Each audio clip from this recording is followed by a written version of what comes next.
What up? What up? What up? And welcome to another week of Journey of a Jackass. And I am your host with the most, Dyer Shakur. You know what I'm saying? So before we start this show, now you see I got my Army gear on, you know what I'm saying? I'm repping for the Army, all the armed forces, Army, Navy, you know what I'm saying? Chair Force, Marines, Coast Guard used to be with us, the Space Force, repping for everybody, man. You know, because today is a special day, right? It's 9/11. So because of that tragic day, a lot of people were forced into the uniform. A lot of people were forced to go and fight. So not only was it a tragedy that we lost so many people on the day of 9/11, right? But it was also a tragedy that everything that follows suit. So I'm wearing this to represent not only because I have my special guest tonight is in the Navy, but I want to, you know what I'm saying? It's kind of like a salute thing. You know what I mean? So rest in peace to all of those that lost their lives during the 9/11 attacks, whether they were inside jobs or not. We still don't know, right? But rest in peace to them, and rest in peace to all the soldiers that went to fight and defend on this day, right? So with that being said, you know what I'm saying, we're gonna do like a little couple seconds of moments of silence, and then we're gonna I'm gonna get into the show. Then I'm gonna get into matter of fact, I'm not even gonna do a story time tonight because it's gonna be story time with us tonight, because we're going to exchange some stories tonight before we get into what it is. Oh, matter of fact, I'm gonna break you off with one Army story. I will break you off with one quick Army story, right? But before that, man, before we get in that, for all the lost soldiers, for everybody that lost their lives, the fire department, the people in those buildings, the Pentagon, the people on the plane that crashed in Pennsylvania, you know what I'm saying? Little moment of silence for them.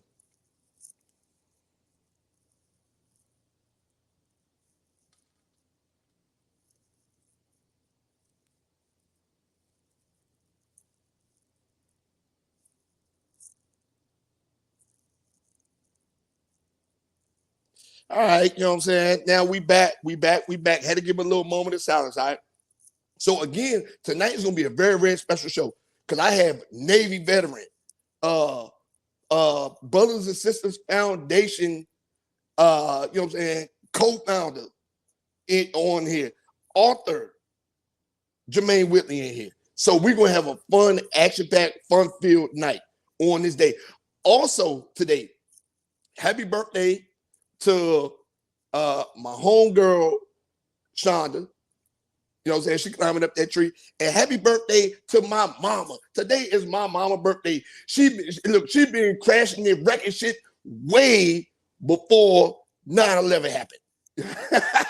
Matter of fact, since today is her birthday, I'm gonna tell a story about my mom. I tell stories about my mom whipping her ass all the time. So, but like for real, I tell stories about her whipping her ass and doing all crazy stuff all the time, right? So with that being said, happy birthday, Mom. I know you, I'm going to send you this snippet, so I'm going to try to use not so much foul language, if that makes sense. Not so much foul language. So, story time with me. And welcome. And I hope everybody's doing good. I'm sorry. I was off last week, so I didn't take it off last week. So, you know, you can tell when I take a couple of weeks off, I'll be fumbling a little bit. But story time with me. So now, this is happy birthday, Mom. Now, I'm going to tell this story. I'm going to tell this story, right? And you probably should be in jail for this one. But happy birthday. So when we were young, we went to a dentist. This dentist was inside of a mall. Now, if a dentist is inside of a mall, you already know the service is terrible. This is when on Central Avenue with Hampton Mall had an arcade in it, had a little movie theater, a little area back there and all that stuff. They had an Ames. This is way back in the day. We're talking about in the 80s, right? So when we went into the shopping plaza, they had an elevator. They'd go up to the dentist's office. And we should have known, if I'd known what I know now, I tell you, the dentist's office was trash. It was like a little closet, whatever the case may be. But my mom and my dad was doing the best they could. At that time, I think it was maybe 4 or 5 of us at this time. Me, the twins, me, Kalima, the twins. And yeah, it was 5 of us at this time. right? So my mom said, hey, come on, we got to go get your teeth fixed. Because I went before. They said, oh, he got this cavity, this cavity, this cavity, this cavity got to be filled. And that's what my mom get for us having all them cavities, because she used to give us allowance with her slick ass. She used to give us allowance. And then when she gave us the allowance, she would go to the store, buy some candy, and set up a candy store and sell the candy back to us and take our money back. See, my mom was a scammer. But anyway, let me get back to this, right? So we get up there, and we get up there, and my mom says, all right, come on. So she's like, come on, let's go. So I said, okay, cool. We go back there, and I see the doctor pull out this big old needle. They ain't got the little small needles like they have no more. And none of that stuff. They big ass needle, like boom. I said, oh, okay, cool. So they lay me down. They said, well, you got to keep them still. Because I kept flinching. Every time I seen the needle, I kept flinching because I always didn't want that shit jammed in my mouth because it was a big ass needle. So he been there and pushed it once, and I screamed, smacked the hand away. My mom said, you better calm your ass down, blah, blah, blah. Happy birthday, Mom. I just like, you better calm your ass down. You know what I'm saying? You got to get these teeth fixed. You got to get these cavities fixed and stuff like that, right? And I used to have a real bad tooth, but that's the story for another day. So she said, you got to get these cavities fixed. I said, okay. He went in there, tried to call himself reaching mouth again because he had the numb in the different spots on both sides. Everybody been to the dentist before. Well, some of y'all breast smell like y'all ain't never been, but some of y'all, everybody been to the dentist before. So anyway, he get to go try to stick the needle in my gums. I smacked his hand with boom, boom, boom, boom, boom. Like, stop. My mom say, if I tell you one more time to stop, we're gonna go out here and talk. And I'm like, I don't want to go out there and talk. I don't want to go out there and talk, right? So the dentist did like this, like, well, ma'am, you want to get him under control if you wanted this to get done today. So she looked at me, I looked at her, I looked at him again. He started plucking that little needle again. He just like this went. And went to put it in my mouth, I smacked away again. My mom smacked the taste of my mouth. Boom! Whole motherfucking mouth went numb. Pow! Oh, I was like, oh. I started crying in the chair. The dentist tried to put it in while my mouth was out because it was one of them loud mouth, wide mouth.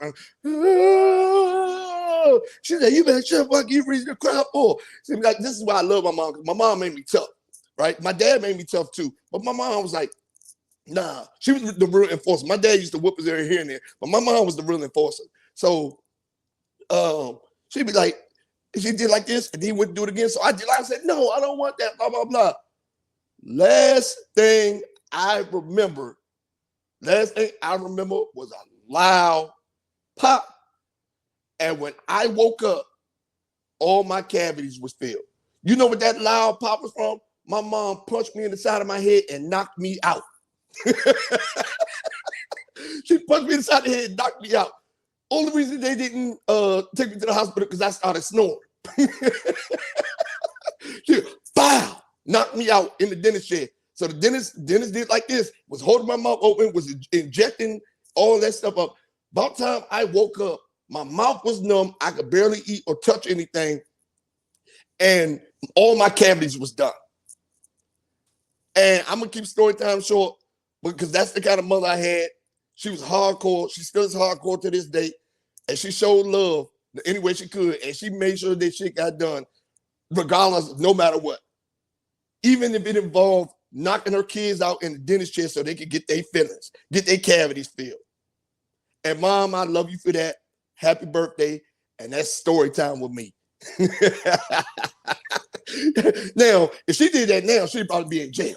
She would be in jail. She probably should have went to jail for it back then. But the dentist was trying to get paid. So the dentist was trying to get paid. So he's like, no, whatever you gotta do, man. You know what I'm saying? I thought she was gonna like probably tie my hands down with a belt or something like that. Or take the belt out, take me out in the joint and whip me. Bow, grounds in my ass, knocked me out. Sleep. I woke up, I'm telling you, all my cavities was filled, mouth was numb. She took me, they gave me a lollipop. So my numbers went down, so I sucked on my lollipop in the car. You know what I'm saying? And I just looked at my mom and I just like staring, like I can't wait till I get bigger. Because that whole side of my head hurt worse than my mouth did. But I love you, Mom. Happy birthday. That's story time with me, man. So again, tonight, right? And if you, my siblings can corroborate a lot of these stories. She beat them with shoes from Payless. She beat them with belts in public. Like she pulled up the schools. Like, hey, y'all want to show up? She pulled up the schools with the switch. Like, and the teachers ain't do nothing. It was like, shit, all right, go ahead. Take what you need to take them. All right. So anyway, tonight, again, I have co-founder of the Brothers and Sisters Foundation. You know what I'm saying? Author, Navy veteran, Jermaine Whitley joining me tonight, man. And we're about to have a very, very special show. I'm glad I met this brother, man. I know for a little while now. I'm glad I met this brother, man. Real solid dude. So with that being said, let's go ahead and get Jermaine on the show. You know what I'm saying?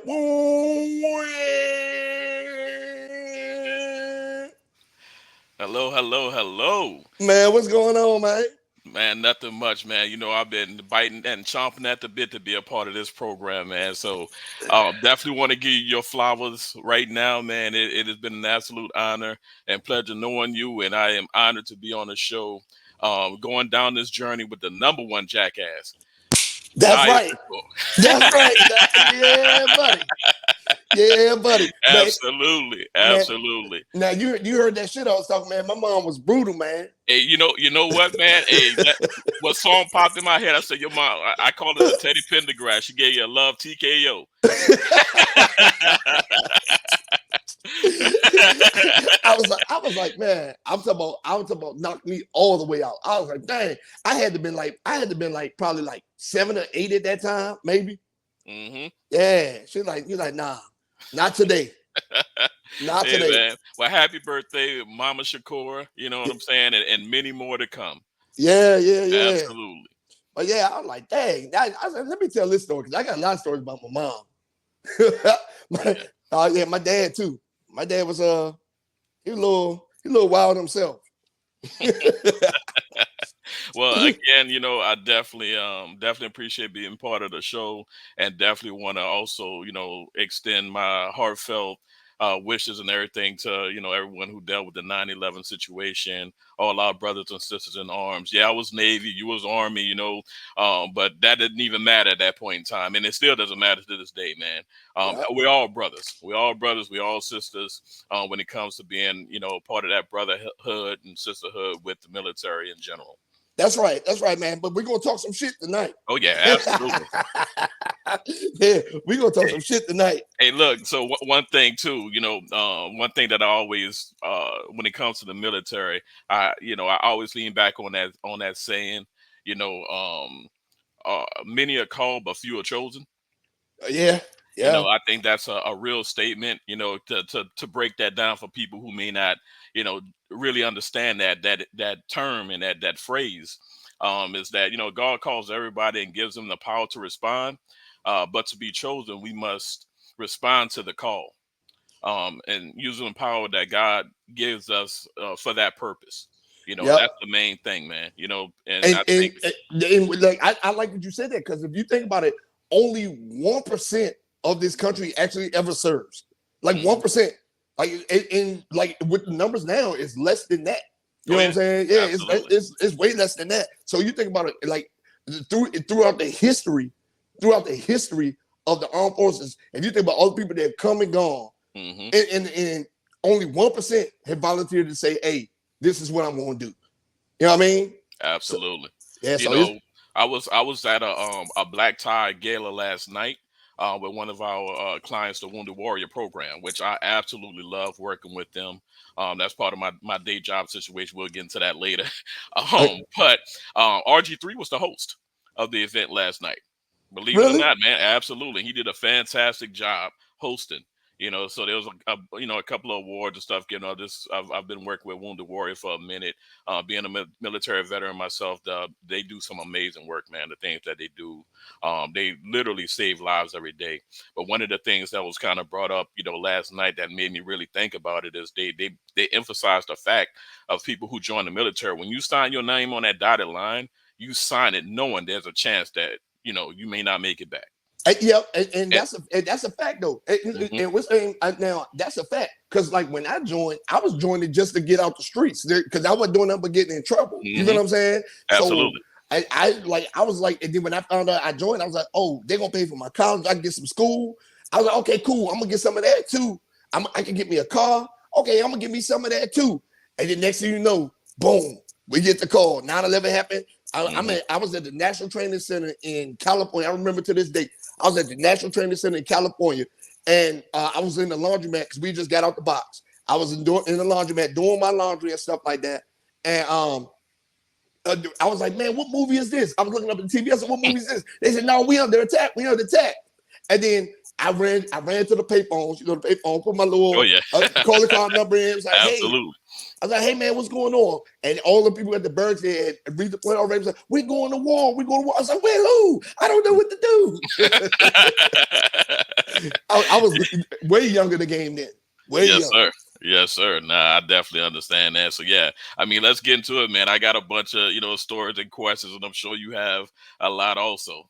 Oh yeah, for sure. So now, before we get into the foolery, right? And one more thing you said about the Wonder Warrior Project, right? So part of my journey, right? Because I think this is important for people to hear. So part of my journey, right? I deployed 4 times. You know what I'm saying? 3 times to Iraq, 1 time to Afghanistan, right? And I was suffering from PTSD bad. I was, and part of my journey was the one. I went to a PTSD clinic, therapy, the Wonder Warrior Project, like things like that. Like they helped me because there were a lot of dark days. There were a lot of days that I was like, damn. Absolutely, man. And they do. That's one of the main things that I love about that program, and I'm so glad they were able to help you, man. Because I've talked to the people over there many a times, and a lot of people don't even know they have PTSD. That's the crazy part. You know what I'm saying? You're trying to figure out what's going on with you, why you're getting aggravated or agitated, and this, that, and the third, and you don't even realize it until you actually talk to somebody that can, point you in the right direction and say, you know what? Hey man, you may want to, kind of really look into this and try to get some help for it. So it was being pointed out to me. I was agitated. I was drinking like excessively. Like, you know what I'm saying? So it was I'm talking about every day. I was doing some sweating, having nightmares, sweating in my sleep. Like I would just get up. I was angry, like always ready to fight, stuff like that. It's like it never goes away, but you learn how to deal with it. If that makes sense. No, absolutely. Yeah. So that's like with any addiction, man. You never beat an addiction. You know what I'm saying? You're always in recovery. Yeah. So that was one of my things, and there was an intricate part of that with all the activities. You know what I'm saying, all the activities, all the traveling, the meetings, like all that stuff, and just to see other people they've been through similar things, and they can just sit down and they can talk about it. Even like all wounds aren't physical. Absolutely. There are people they were lost hands, feet, legs, stuff like that, but they were happy because they were still alive. Like, and there were people that suffered from PTSD. They were happy because they were still here. Because a lot of soldiers weren't strong enough to make it. Absolutely, no, 100%, man. That was one of the themes of the gala last night was invisible wounds. Yep. You know what I'm saying? So yeah, you are 100%. They had some very powerful stories, and the craziest part, man, and as well as I do, with being a military veteran, that whole room wasn't just military veterans. There's a lot of businesses, you know what I'm saying, big, banking companies and stuff like that there. But veterans when you see them, you know what I'm saying? Like it's crazy. It's almost like this sixth sense you have. You know what I'm saying? Yeah. It is. There was I would say probably out of that whole room, it was about 100 and something people, and maybe 15-20% actually were people who served in the military that was there last night. Yeah. So I mean, but like, you could pick them out of the crowd easily. Yes, and you can. Like even when I go to like airports, or I'll be traveling, when I go on cruises and stuff like that, like I'll be like, yeah, blah blah blah. Man, you was in the Army. What branch you was in? Or you was in the Navy? Like you was in the Army. You was in the service before? Like they're like, yeah, how you know? Blah blah blah. It's like you can just tell. Oh, absolutely, 100%, man. Yeah. And then a lot of those big corporations, I'm gonna tell you another reason they like to hang around in them rooms for the soldiers, because especially all of us that made it to the end, they know we come with a different kind of discipline. Remember, we're the 1%, right? Absolutely. And less than that 1%, of 1% of that 1% actually makes it to the end of the road for retirement. You know what I'm saying? So they know there's a different kind of discipline that comes with that. Absolutely. You know what I'm saying? So yeah, yes, man. Sir. Yep. Yeah, look at that. Now tell the people about your, before we get into your book. Tell the people, and you're getting Read of the Week this week, by the way. All So right. Fantastic. Tell the people about your Brothers and Sisters Foundation, your organization, nonprofit. Yeah, absolutely, man. I guess I should have, I just popped on here, didn't even really give my background or anything. That's how I go. You know what, me and you get together, man. We just started talking. Exactly. So, again, my name is Jermaine Whitley. A little bit about my background. I was born and raised in New Orleans, Louisiana. You can kind of hear that accent come out a little bit sometimes. Every day, I've been a while since I've been in the city, but it pops out every now and again. Or whatever. But yes, sir. So I did 8 years in the Navy as a air traffic controller in aviation logistics. Got out the Navy and pretty much been working in logistics for most of my adult life.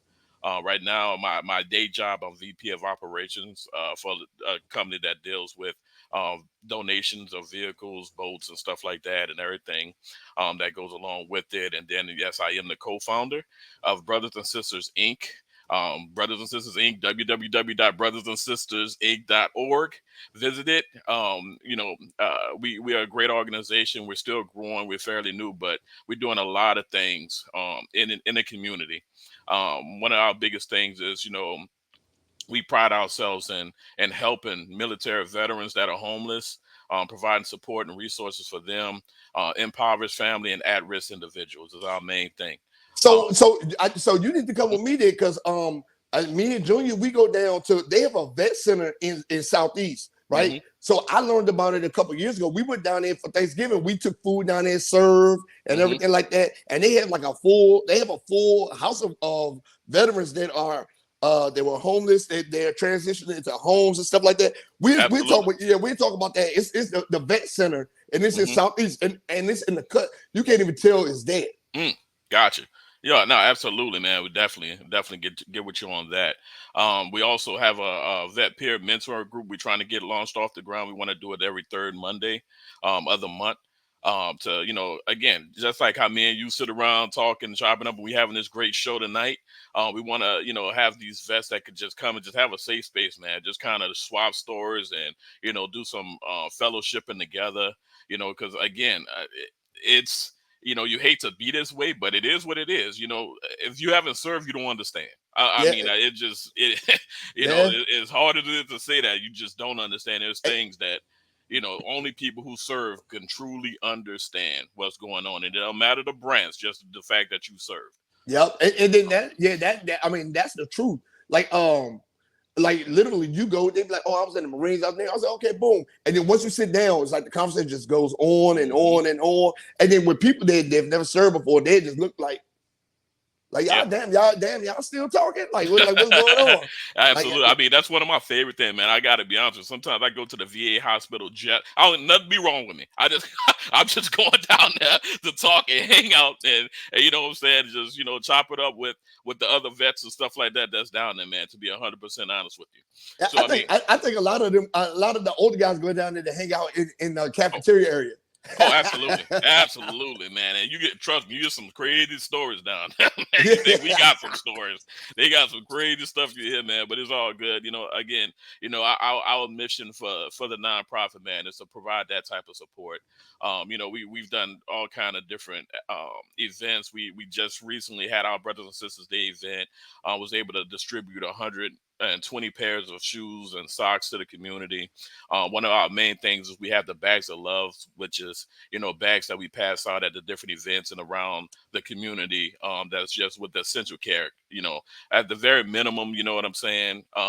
People need the necessity. So, those bags have the toothbrush, toothpaste, deodorant, combs, socks, sanitizer, masks, the whole nine, toilet paper, paper towel, everything that they would, a person would need, just some bare necessity. Because the biggest thing is to try to, help the people get some level of stability, help them get to, some level of being able to just have the basic needs that and then not only that, it's a safe space. Like it's a safe space. Like a lot of us, it even took me years to get to that. like once like you become so hardened, you go through so much. Like it's hard to really accept a safe space. Like I like if people can make you say they say it's okay, pat you on the back. My ex-wife used to do that all the time. Like it's okay, you know, blah blah blah. It's okay, you're fine. And it was hard for me to accept that I was in a safe space. Yeah, no, absolutely. And you know, it's a couple of things you mentioned just now that I want to touch on without Well, you in the Navy, so it's probably a lot of dudes you touched on. Oh, here we go. You won't be like, hey, listen. It is funny because I'm in the Navy, right? But we still joke amongst ourselves because what I was on was basically like an aircraft carrier. But even the submarine guys, we always mess with them. We say, hey, 100 men go down, 50 couples come up.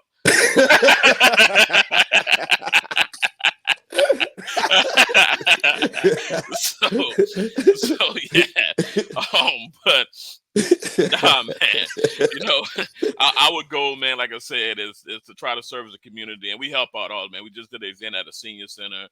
We have an event coming up at a men's shelter with returning citizens who you know, have been released from prison and stuff like that, and can, you know, give some insight to those who are transitioning out of prison and stuff like that. So, man, we got all kind of different events, different programs, stuff like that. We are all inclusive. You know, we do, you know, work with military, but we also work with everyone else who are in need, man. That's the biggest thing. Once you serve, you understand the importance of serving others. That's the biggest thing. Yep, for real. Yeah, absolutely. Man. I like that. I know y'all got the coat drive coming up because I've been talking about absolutely. it. Oh yeah, y'all like I've been talking about that for the last few weeks. Like, hey, the brothers and sisters coat drive, have the coats there before October 1st. Make sure they're gently used. Don't be bringing y'all bullshit. Make sure they're bringing something you've been barbecuing all summer. And weird ass niggas be out here wearing coats in the summer and shit. Like, no. You know, our youth, man, I don't know what's wrong with them. Their bodies just don't, I guess, don't get hot, man. They wear them hoodies, sweatshirts, coats, whatever, the whole summer. My son, I'd be like, dude, what is wrong with you? Hey, man, look, I don't understand it. I just look, I'd be like, I'm like, you don't feel this heat? Maybe because I'm old. Like, I don't know. Like, yeah, I'm like, nigga, you don't feel this heat? Yeah. What's wrong with you? I'm like, how you gonna push up on a girl being musty from sweating in that sweatshirt all day? Yeah, for real. Look, and my thing is, the youngest that be wearing these hoodies and don't be sweating. I'm like, you dehydrated motherfucker. Like what is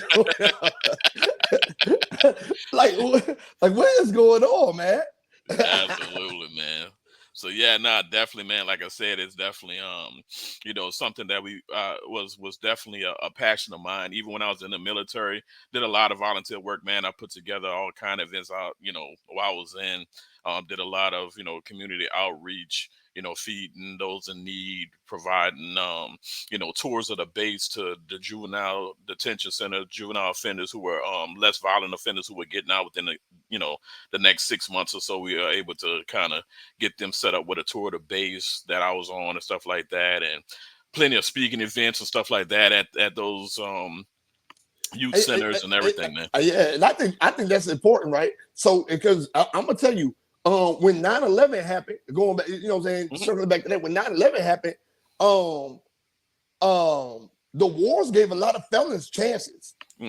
Absolutely. It did. I should have known something. I should have known something was coming, because as much as I was in the streets and as much trouble I was getting in, they took me. So and then it was messed up. What was real messed up, they did them so fucking dirty, is that they accepted them in as felons to fight the war, and then they let them get 16, 17, 18 years in, and then start kicking them out during the downsizing because of their criminal backgrounds. Yeah, but I'll be honest with you, man. I really wish they still had that program going. You know what I'm saying? And they kind of shut it off a couple of years ago. But so they did it. They did it because it was. So they are going to bring it back. I'm gonna tell you why they're going to bring it back, because the low numbers in the military. Yeah. But, I mean, I think that and the overcrowding of the prison system, they need other alternernatives. They need other alternatives, right? So now they got rid of it because it was costing states too much money to get records expunged. So to get records expunged, to make sure the person is physically and mentally ready to go and stuff like that. So I mean, not to hate on nobody, whatever the case may be. So this is what's fucked up about that, right? Mm-hmm. So the army saying it's too much to get this person a clearance, get this person a clearance, get this person's record expunged, so he can be a productive citizen in the world, right? Mm-hmm. So he can be productive. He can go fight for his country. You know, he can establish a solid living because he can get on post housing. He can buy his Mm-hmm. first car, or maybe Absolutely. start making Schooling. legal, get schooling, Yep. get legal money, right? So they saying that that's too much, but they letting dudes go in and transition and paying for them transition, and that costs just as much, if not even more. And those people can't even deploy.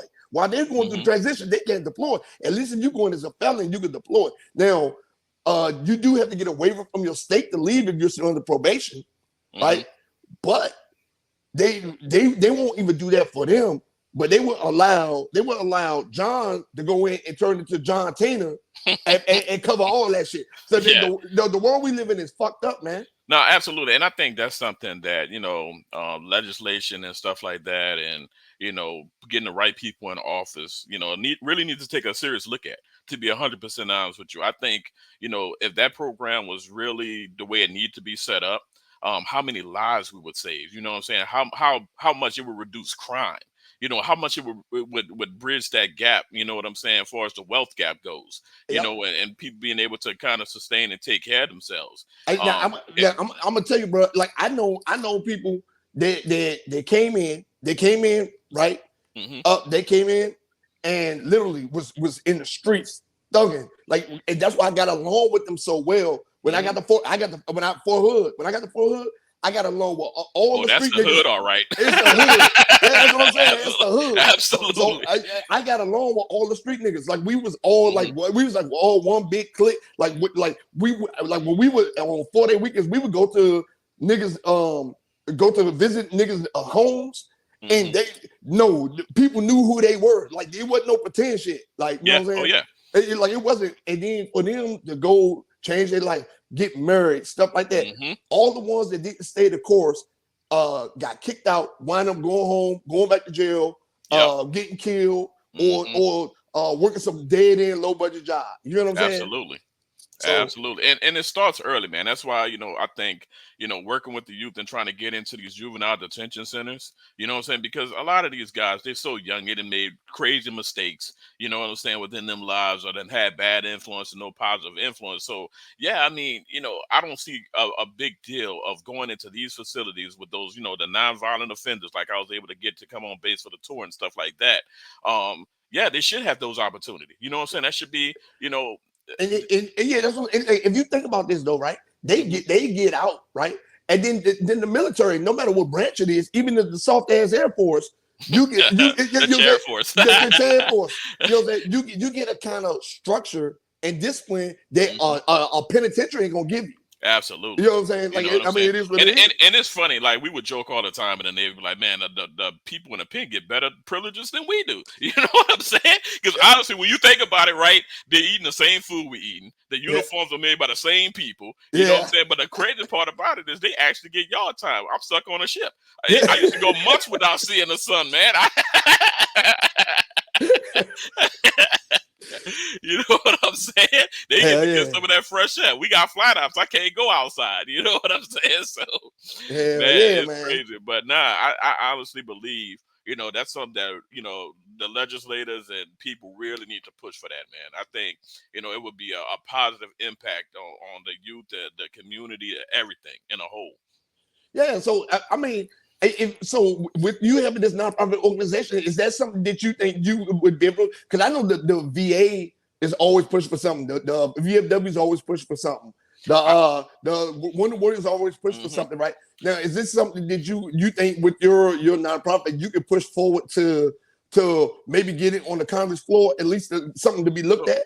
So I'll be honest with you, man. They had some congressmen there last night, and some senators at the gala or whatever, and different subjects and stuff was kind of brought up, and a couple of the senators won awards and stuff like that because they are pushing for some good legislation and stuff like that. Like the PACT Act was one of the senators who was the main driver of that PACT Act or whatever. He was there last night. He received an award, and But so no, I'm gonna say now I hear the PAC thing, but I ain't seen the real benefits from that shit yet. I agree with you on that. It is just still fairly new, so I don't want to reserve my judgment right now. But I'm just saying when Trump was in office, I could make a phone call and be like, hey man, I'm sick. The VA say it is, blah blah blah. Oh, don't worry about it. You can go right around the corner and see them people and send them checks. Absolutely. But I 100% agree with you. You know what I'm saying? That's why, like, I don't know why people be. I don't want to get into political subject with you, but me neither. I agree with you on that. I don't know how you can be military and vote for a Democrat. Yeah, I'm with you on that. 100%, man. 100% on that one. And the biggest issue, man, is that just in general, I believe that we've never really got the right person to be ahead of the VA. I'm gonna be honest with you. Yeah, it seems like every one of these people that come in are really just politicians who just trying to get their pockets lined up. You know what I'm saying? And they're not really putting a focus on it like they need to put on it, man.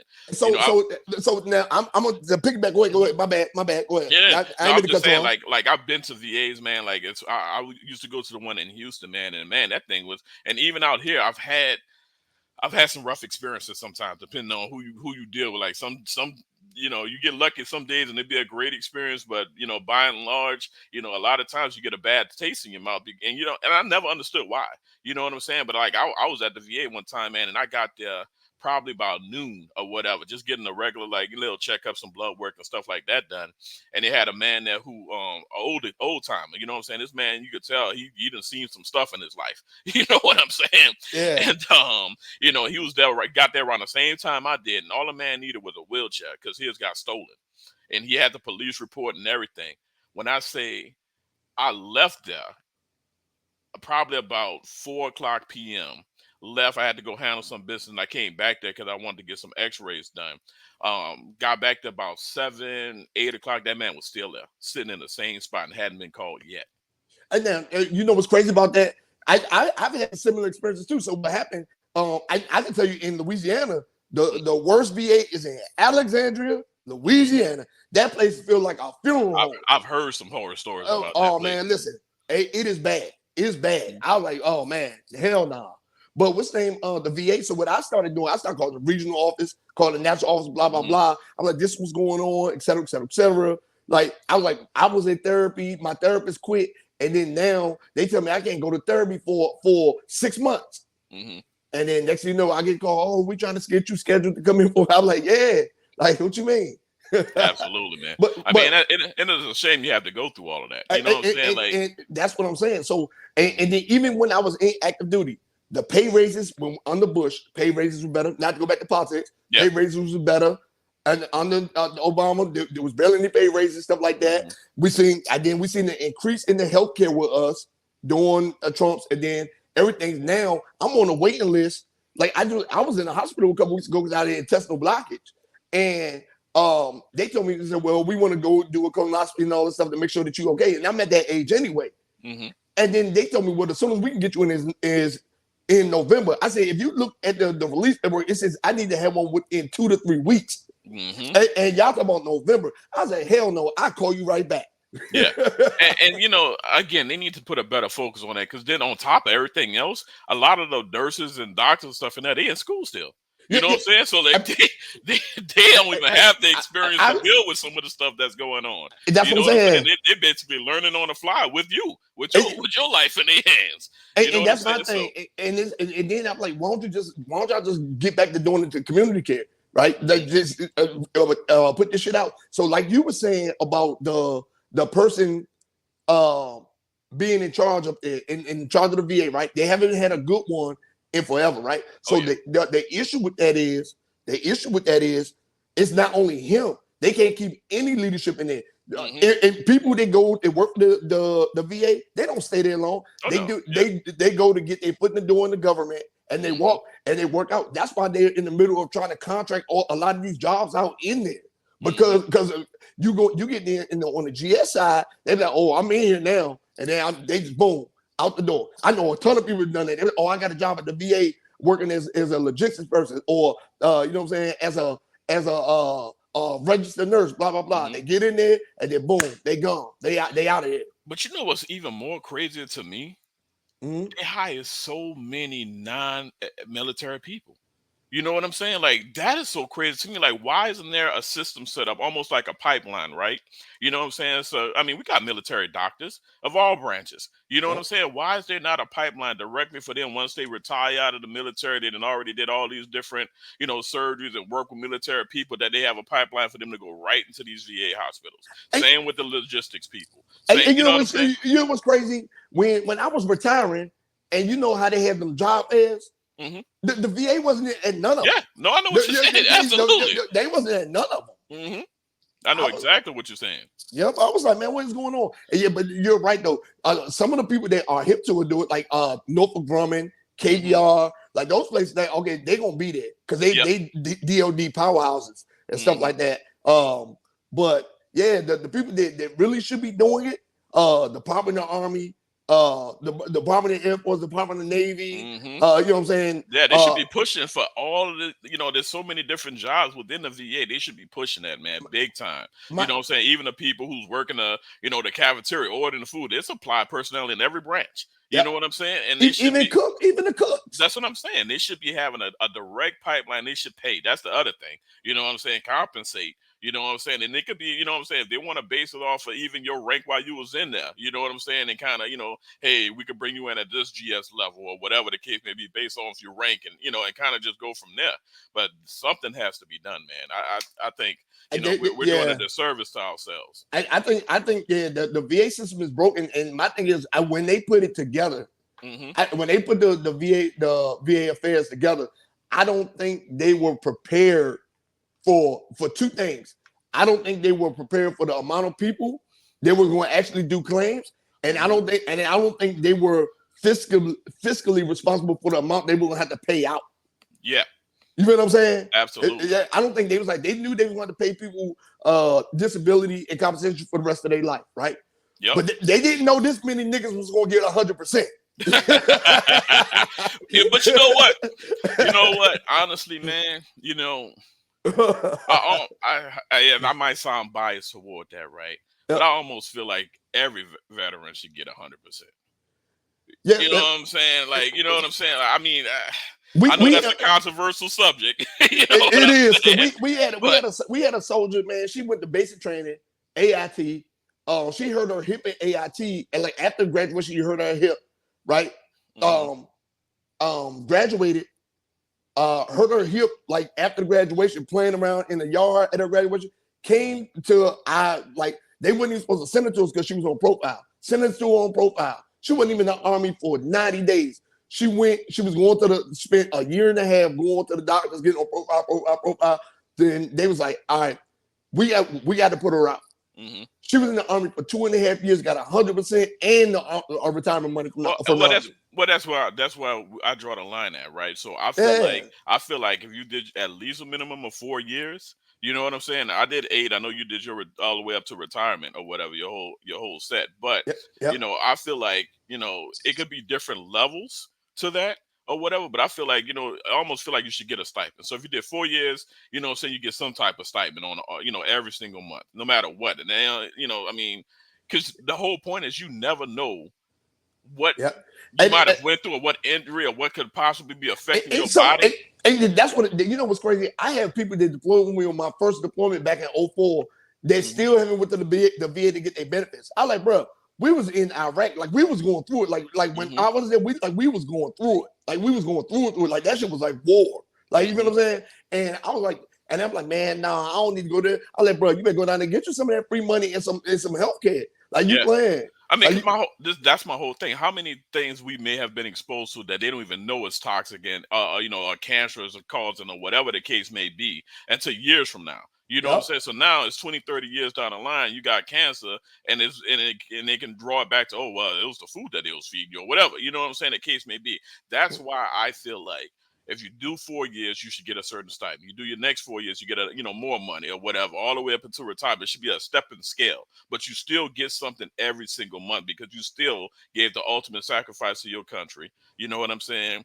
And fought for the country. And you never know again what kind of health situation you could possibly be in because it hasn't even came up yet.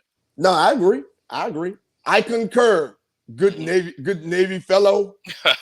good seaman. Yeah, so all of this stuff, man. I'm like, you know what? I probably do need to get and see what Congress and senators and stuff I can start. You know what I'm saying? Trying to get this stuff in front of and see what happens.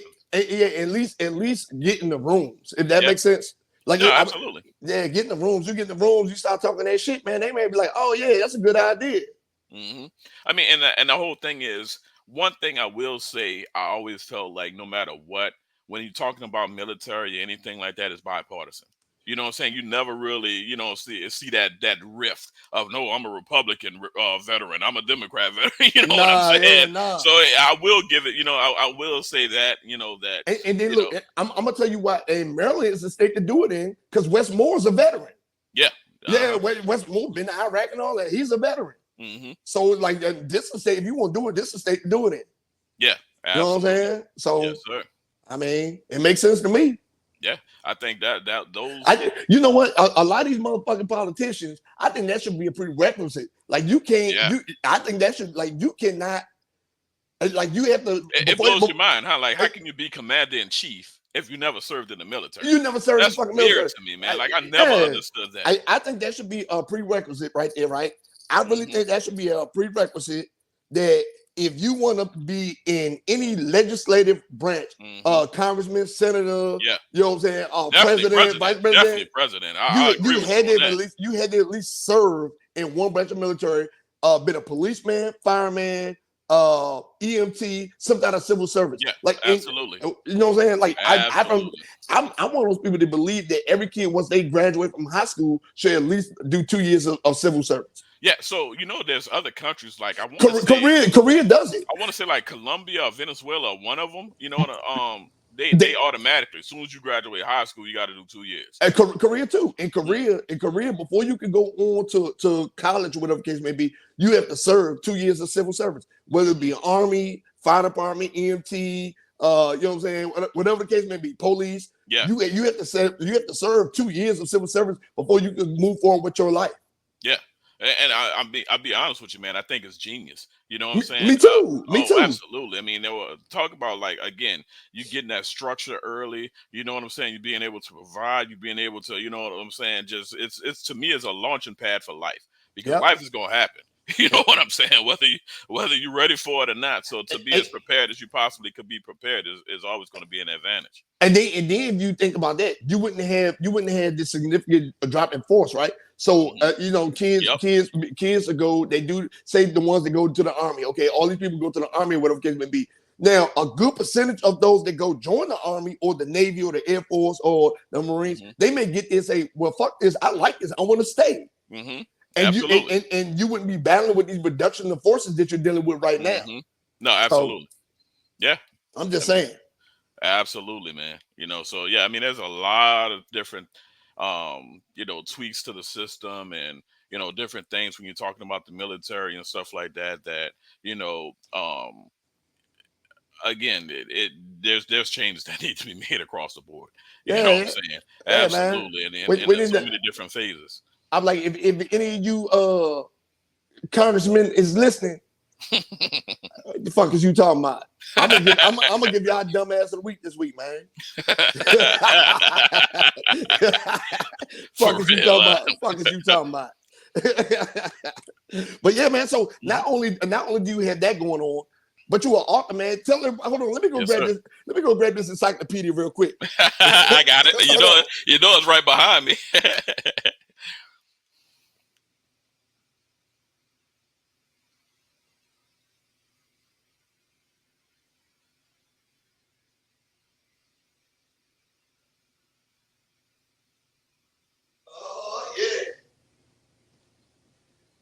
I don't know why I didn't have the encyclopedia out here with me. Yeah, I don't know why I had the encyclopedia out here with me, man. Yes, sir. Man, so tell Absolutely. everybody about the Gemini protocol. Look how thick this book is, man. So that is a labor of love. That actually started, like I said, I started writing that when I was in the military. You know what I'm saying? My first year or two, and you're on those deployments. I ended up doing 3 deployments, 2 9 months and a 4-month deployment. So I've been to those same areas. I've been to Iraq, Afghanistan, Bahrain, Dubai, and a plethora of other places. Trust me. We'll get into that a little bit later. Also, one of my favorite places, Thailand. I got some stories about some Thailand. Oh man, you over there loving on the lady boys, man. You over there loving on the lady boys. Yeah, right. It's like you got halfway through the date and she done pulled the dick out on you, man. Hey, look, that's the first thing I'm doing. I'm grabbing up top and below. Whoa, wait a minute. and look, and you'll be surprised though, in Thailand, how many motherfuckers go over there for visiting and stuff like that. And then the chicks be going there because the lady boys, they like this, they won't lie to you like I'm a lady boy. You'd be surprised how many motherfuckers just do not care. They be like, oh man, yeah. They're going over there for those one reasons. You know what I'm saying? I'm like, they be like, yeah, I'm a lady boy, blah blah blah. They be like, hey, motherfucker, like I don't care, get on the back of my bike. They make a whole new definition of don't ask, don't tell. I tell you that much. Like that, what? No. I mean, I don't listen. You walking up to some of them and they able to palm a basketball. You in the wrong part of town. You in the wrong part of town. And then over there, it's like it's really hard to tell because they are like all the women over there built like little boys. You know what I'm saying? Yeah. Like and they all super aggressive. Yeah, super aggressive, man. I was like, man, what the fuck is going on over here? You know what I'm saying? They coming at you. And now you can tell the real women, like the Russian women, because there's a lot of them over there too. I'm like, those are real women. But I've been looking at them like, and then the Filipino women, yeah, those are real women. You can look at them, look how big their legs are. They're like their legs match their ass. But the Thai women, I'll be like, don't get your motherfucking ass away from me, little fella. I'm about to say, young man. Not today. No, not today. No. Fuck is you talking about? Get out of here. Yeah, man. But no, the Gemini protocol, I have it behind me. Oh, it's on this side. Here we go. There you go. The Gemini protocol. Yeah, man. Definitely proud. Very excited. Just released about a month ago or so. Great read, guys. It's 702 pages. It's definitely, I know, huh? But look, it keeps you entertained. I promise you that much. You know what I'm saying? It's a futuristic sci-fi thriller, cat and mouse detective, who done it, type of situation going on in that, man, that'll keep you engaged all the way through. The Gemini, I'm a Gemini myself. I have an identical twin brother, so that's kind of how the theme of the whole Gemini protocol name and everything. And some of the elements of the book have a lot to do with twos, the number 2. So you kind of see, you're an old school Gemini like Kanye or a new school one like Kendrick? Ooh. I like them both. I got to be honest with you. I think I'm a mix of them both. But nah, man, I'm definitely excited for it. You won't be disappointed. I call it a good bedside nightstand book or whatever. Something. This motherfucking book will break a nightstand. Hey, listen, if you got one of them cheap ass Walmart nightstands. Yeah, bruh, you better set this bitch on the floor. One of them IKEA specials, huh? Yeah, you better set this bitch on the floor. This bitch. Yes, I don't know. Man, so I definitely, like I said, I got my passion for writing when I was in the military, dibbled and dabbled in some poetry. I also have 2 children's books that I wrote also that's behind me, or whatever, inspired by my daughter. And, you know as well as I know, having kids, right? You go, it's bedtime, and, with the kid, they don't want to go to bed. Period. Yeah, what I'm saying? That's just, shit, we were like that ourselves, you know what I'm saying? So, my daughter, she was like, I can't go to sleep until you tell me a story, Dad. Tell me a story. Or whatever. So then now you pulling up books as thick as the Gemini protocol. And like, whoa, wait a minute. Like, you done forgot where you done left off at and stuff like that. Or whatever. So, she kind of inspired me to like do these children's books that are, like one I have set up as 2-minute stories. The other one is most 5-minute stories or whatever. So it's something quick that you can kind of just get out. You know what I'm saying? A good story, nice quick story for them to just carry bus to bed. Because that's the game plan anyway. Mom and dad got some business to take care of. You got to go to sleep. You got to go to bed. Like that, look, don't make me turn on that damn that running water over there. That turning all the little wave sounds. Yeah. You know, yeah. Give them a shot of Robitussin. Some NyQuil. Like here, I got this candy for you. It's a melatonin gummy. Absolutely, man. So, yeah. Nah, definitely, man. And while you guys are out there getting y'all a copy of the Gemini Protocol, you guys make sure y'all get y'all copies. As I stand corrected. Yeah. Betrayal of the Black Bastard. Yeah. You know what I'm saying? Here we go. Hey, make sure y'all get y'all copies, man. You won't be disappointed, man. I'm telling you. You know what crazy? So my the book that I just released, I pulled that bitch back down because I was gonna make it a 2-part book. I was like, man, fuck this. I'm gonna put all 17 chapters in one book. You know what I'm saying? So hey, look, mine got 26. So now I get it, man. I'm already in the process of working on another one, man. That's gonna be another banger. You know what I'm saying? I'm excited about how this was coming along so far. So, definitely, hey, reading is important. You know what I'm saying? Staying educated, keeping that mind going. Exercising those brain muscles. It's a lost art, man. So it's a real lost start. I like when people are like, man, I ain't got no time to read that shit. I said, no, motherfucker, you lazy.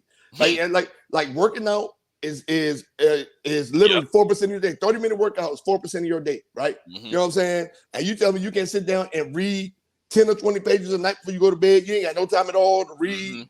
But guess what you're doing? You watch your TV, you feed your TikTok, and you on your phone. Like, motherfucker, you lazy. Yeah. Cut it out. Yeah, cut it out. I don't want to hear that shit. I ain't got no time to read. When people look at, most people, they say that to me, I just got to look at them like, bitch, you look like you don't even take showers. Fuck you talking about? Yeah, man. It's a lost art for sure, man. But I tell you, without having that mindset and that drive to read, man, you're doing a disservice to yourself. Yeah, man. Absolutely. Yeah, man. Fuck all that. I'm gonna read. I'm going, you know what I'm saying? I read every night. Like, I read okay. That's why I read so many books in the year. I need to update my Goodreads. Let's just say I'm like 10 books behind. I'm like, bullshit. All these goddamn books I've been reading. Man, I've been transitioning, like going back and forth between that and the audio books, right? You know what I'm saying? Because a lot of times I'll try to pop on the audio book, on my ride into work and stuff like that. But I haven't telling you, every time I do, I'll still go back. Whatever audio I heard, I go back and I'm still reading it. You know what I'm saying? Or whatever, because I'm just so used to that. So, like I say, I feel like I absorb it better with just reading it anyway. So. Yeah, I'm like, I don't want to listen to it. People with these fake voice inflections and shit like that. I'm like, what the fuck is this, man? Nah, absolutely, man. Yes, so, sir. Man, that's what's up right there, man. Like, man, I'm proud of you, brother. Man, like I said, same here, man. I give you your flowers also. Trust me. Yeah, man. It's been an absolute pleasure. You know what I'm saying? The journey, like I said, of getting a whole, what's the word I'm looking for? Experience. Yeah. the jackass experience. The jackass experience. The jackass be like, Yeah, man. So, question. I got a question for you, man. Because everybody, being ex-military, this is a question that pops up all the time. Why did you join? Oh man, so I joined because I was getting in trouble. I tried college. I wasn't doing nothing up there in college, but sitting around smoking weed and getting into fights. And then I came back down this way, and I was like, man, I wasn't really doing nothing. So I was like, man, fuck this. I gotta I gotta do something. Like I had to do something. That to change. So was anybody else like in the military that you kind of leaned on or looked at, or you just was like, nah, just on a whim went to a recruiting office? Well, my partner Cool was already in. And we really ain't know what he was doing. And then me and my partner Deez was like, hey man, I was like, yeah, let's go see this recruiter. Blah, blah, blah. Then we went to go see the recruiter. And then she's like, well, him But me, it was like, no, we got work to do with you. so we had we went in like the battle buddy program and all. I was that about to stuff. say y'all did the buddy system. I literally was going to ask you that. Okay. Yeah, and they fucked us from the beginning. So they sent him to Fort Sill, sent me to Fort Knox, and then he called his mom, was like, yeah, they sent Di up to Fort Knox. I'm down Fort Sill. I don't know who she called, but she cussed they ass out. Boom, boom, boom, boom, boom, boom. I was sitting in the deep back eating. I was sitting there just like eating, and they was like, Shakur, where you at? I thought I was about to get smoked. They said, Shakur, get your ass out here now. I got out right up there. I'm like, yes, Bill's out there. He said, take your ass up to your room. Where's your battle buddy? Go up there to your room, pack your shit up. You're leaving. And then they put me on the bus and flew me to Fort Sill that same night. Oh, wow. Yeah. Wow. So I'm gonna tell you, I got a great story that brought up a story for me, right? When you say how the mom got on the phone with somebody and stuff like that, right? So let me tell you my journey into the military. All right. This takes us back to 2006 or whatever, right? That's when I joined. And the craziest part about it, right? Now, I'm from New Orleans. If you can even take a wild guess, what do you think was a major event that happened in 2006 that circled around New Orleans? Katrina. Absolutely. Katrina. Hurricane Katrina hit, right? So Hurricane Katrina hit, which was pure pandemonium, man. You want to talk about the craziest time? It was like dead niggas floating all over the place. Man, dude, you have no idea how insane that was, man. Like, I got some crazy Katrina stories. You know what I'm saying? Some crazy Katrina stories. So, one of the main things was like, people in New Orleans and everybody from New Orleans knows this. You have a hurricane party. Every hurricane, we would have this hurricane party, right? Everybody, that's what we did out there, right? So with the hurricane party, there's a strong possibility you're going to lose power. So what everybody would do when the hurricanes would come, they would get everything out of their freezers. And you know what I'm saying? You get the grill going and you cook everything that you have. You know what I'm saying? That's what we did. Nobody really took hurricanes seriously because they were so prevalent. You know what I'm saying? Like, they always was hidden. But this one, man, like, I'll be honest with you. I had a weird feeling about it from the inception of it, man. I'm like, yeah, this just don't feel the same. You know what I'm saying? So I'll never forget. And look, I know Katrina was bad because I lived in Leesville, right? And crossing that bridge, coming down on I-10 West, crossing that bridge into New Orleans, the water on a regular day be splashing all up on the motherfucking bridge. I like, fuck this. Yeah. And it's one way in, one way out of that bad boy. You know what I'm saying? So, I'm talking about on a regular day, the water splashing all up over the bridge. Yeah. Oh, yeah, man. And it's crazy. Like I said, so I never forget that morning I called my mom up. I'm like, hey, you know what? I think we're going to go to Baton Rouge because Baton Rouge is a little bit higher level than, New Orleans. New Orleans is a bowl, man. It's like literally, if you can look at New Orleans right, looking straight across it, it'll be a big dip like a bowl. You know what I'm saying? Like, it sits. That's why they call it the Crescent City. It almost, you know what I'm saying? It's sitting in like a half moon, like a bowl. Yeah, it goes. I think it's Gonzales. Then you take the little road in, then it goes down, and then it comes back up in East New Orleans. Yeah. So I mean, like, when water enters a bowl, what it's gonna do is gonna sit. You know what I'm saying? It's gonna sit and it's gonna rise. So, I was like, I think we should go to Baton Rouge. So my mom was like, nah, it's just a regular hurricane or whatever, no big deal. I'm gonna just stay here. We're gonna have our little hurricane party or whatever. I ain't tripping. All right, mom. You know what I'm saying? So me and my brother, we were staying about, in our apartment. Me and my twin, we had our own apartment. So, we getting everything together, this, that, and the third or whatever. And I called my mom again. I'm like, you sure? You know what I'm saying? Like, you sure you won't stay? Or it's like, nah, we fine or whatever. I ain't tripping or whatever, blah, blah, blah. I said, okay, look, we about to leave in the next half hour. You know what I'm saying? Before this storm really started getting here. She was like, all right, cool. You know what I'm saying? So me and my brother, we get everything packed up. We in the car and we driving. And the way, where my mom lived was kind of like on the way out, heading toward Baton Rouge, man. And, we going and it was like right at that exit that I can either keep going straight to go on and go to Baton Rouge or like get off on the exit, to go by, by my mom. Yeah. And dude, at the last second, dude, I don't know what happened. Like, I damn near ran into the side of the bridge. I pulled, you know what I'm saying? It went straight to that exit. Or whatever. Something just told me, like, go to, you know what I'm saying? So I pull up at my mom house. She's like, what are you doing here? You know what I'm saying? I thought y'all was going out of town or what we had. I said, Mom, I don't like the way this one feel. You know what I'm saying? Yeah. I don't like the way this one feel. You got to come with us. Nah, I ain't going. The old time. They ain't trying to. They ain't They trying ain't to go trying to hit nowhere. other shit. Nah. I'm like, Yeah. and I'm young at the time. You know what I'm saying? I'm 23 years. No, 23 years old or whatever. And she's like, I'm like, nah, you gotta come. Like, come now. Like, I never like, talk back to my mom or been disrespectful. I'm from the South. That's how we raised. You know what I'm Yeah, saying? yeah, for Or real. whatever. Very respectful. You get punched in your mocks. You know what I'm saying? So never talk back to her, but I got loud with her. I'm like, you coming right now. You know what I'm saying? And Yeah. and honestly, my mom was like, damn, I've never heard you talk like this. Let me get a bag real quick. You know what I'm saying? So she grabbed the bag or whatever, came with us. So a normal trip from New Orleans to Baton Rouge, hour and a half, hour Yeah, I would say 45 yeah, minutes. but like You know what I'm saying? with no traffic, With no traffic. with no traffic and no state troopers, you can get there quick. Yeah, you get A there little quick. over an hour, a little over an hour. Yeah, Exactly. yeah. 13 and a half hours. What? 13 and a half hours. Everybody's evacuating at this time. You know what I'm saying? It took us 13 and a half hours to get to Baton Rouge, man.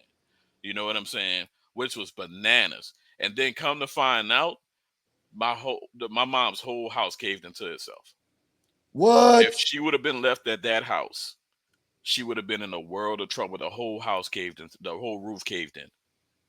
Damn. Yep. And like as long as it took the water to subside there and all that stuff, bro, it would have been days before she was found. Absolutely, man. So, to this day, if I tell my mama something, you can best believe, because she said you saved my life that day. You know what I'm saying? And you know what's fucked up about it though? There are parts of New Orleans that I feel like still haven't recovered from Oh, Katrina. yeah. Nah, I feel the same way. I mean, they just gave up on it. They didn't worry about it. But man, there's so many stories behind it, man. We could go down a whole rabbit hole of that because, I truly believe those levels were blown on purpose. You can't. There's no ifs, ands, or buts about that. We can, go. It's too much proof, too much evidence. It's yeah. And so I think a lot of these incidents that we've been having over like the last, I want to say the last 20 years. After 9/11, I think all these things, like with the bridge getting hit in Baltimore, they know that's a major logistical port. Blah blah blah. Boom. That wasn't the only one. One guy hit in Galveston. One guy hit in Ohio. Stuff like that. The levees being blown there. Stuff like that. Like these things are being strategically done. Like when COVID happened, they shut down the postal purposes to back up the market and supply of goods coming in and out. You feel what I'm saying? Like these things are being done on purpose. They want to see how far they can squeeze us. You know what I'm saying? No, absolutely, man. A lot of that stuff, the grand plan, and a lot of stuff, especially with the levees, was gentrification. So they purposely flooded those areas, brought the property values down. You know what I'm saying, and let those folks, you know what I'm saying? Even in Maui, in Hawaii, that like they was like this. All these houses on fire.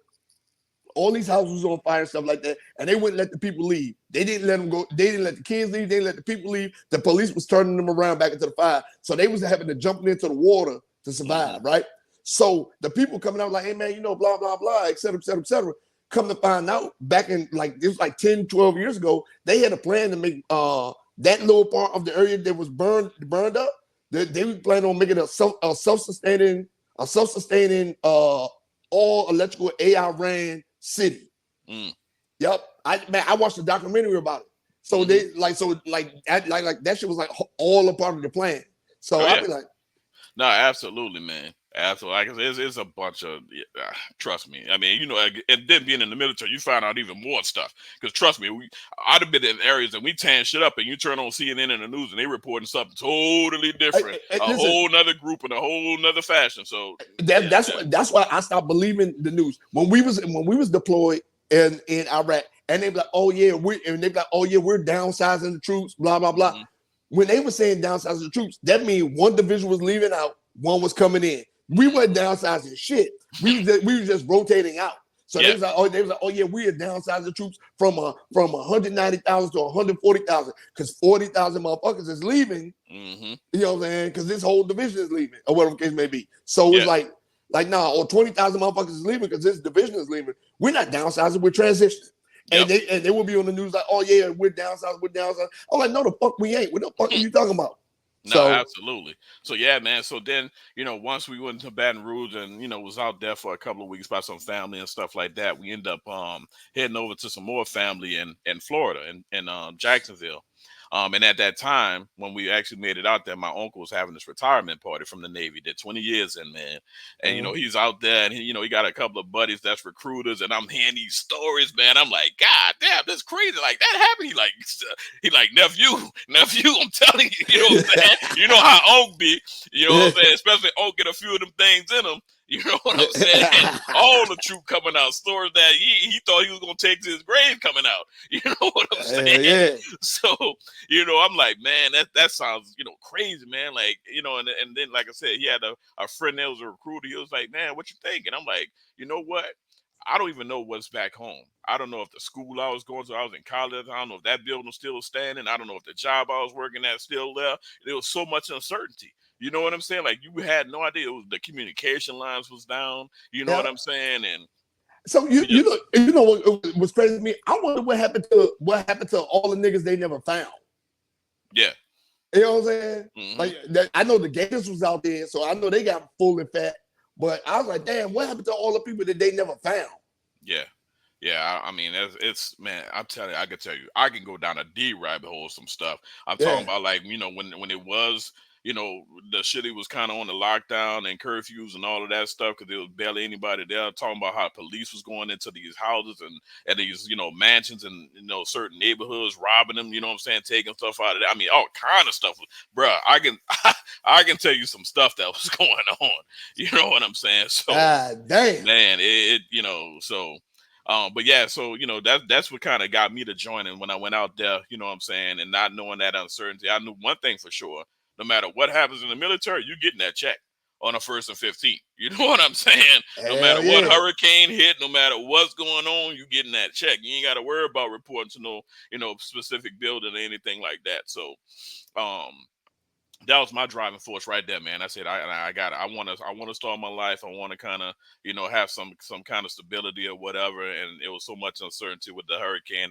It drove me, and then like I said, hearing those stories from the uncles and his buddies and stuff. I'm like, I got to be a part of that. And then you know what though? I mean that's a good. I mean it's a fucked up way to start, but it's a great way to start. He's like, well, you had a sense of like, well, I got to figure this out, right? So you could have been one of them niggas that got displaced. They got sent to Houston, Atlanta, because when they got there, they started wreaking havoc. God. These they started tearing shit up. They started tearing shit up, and they got as far as the San Antonio. They started sending them all the way up to Petersburg, Virginia. Oh yeah, they was tearing shit up. Like they was tearing. They sent them up there. They was like giving them a little bit of money. They left. They was getting them FEMA checks. Yep. They was like, man, they was tearing shit up. Man, I remember for a long time, Houston, Atlanta were war zones because of that shit. Yeah, absolutely. I mean, there's still a ton of people who just never even left those areas. That's why I think their crime is to the point that it's at now. You know what I'm saying? In those levels, I mean, it steady was increasing year over year. And again, I'm from the city. You know what I'm saying? I'm born and raised, but I know how them N-words be. Hey, you know niggas be wilding. Yeah, they be wilding out. Dude, I'm telling you. Them dudes right there. That's why I be trying to tell people, like, I know there's hoods all over the world. Trust me. They got some of the biggest and baddest killers in almost every city, major city out here, especially the south side of the city, because that's where they dwell at. Yeah. But I'm telling you one thing, them dudes out of New Orleans, man, you talking about out of them projects, you know what I'm saying? That stuff that Master P and all Wayne and them always right about, the Calio, the Magnolia, they not playing. Yeah, that's what I'm saying. And then you put them in cities where there's already people beefing amongst each other. Do you bring an outside entity in? Oh man, come on, man. That shit was a recipe for disaster, man.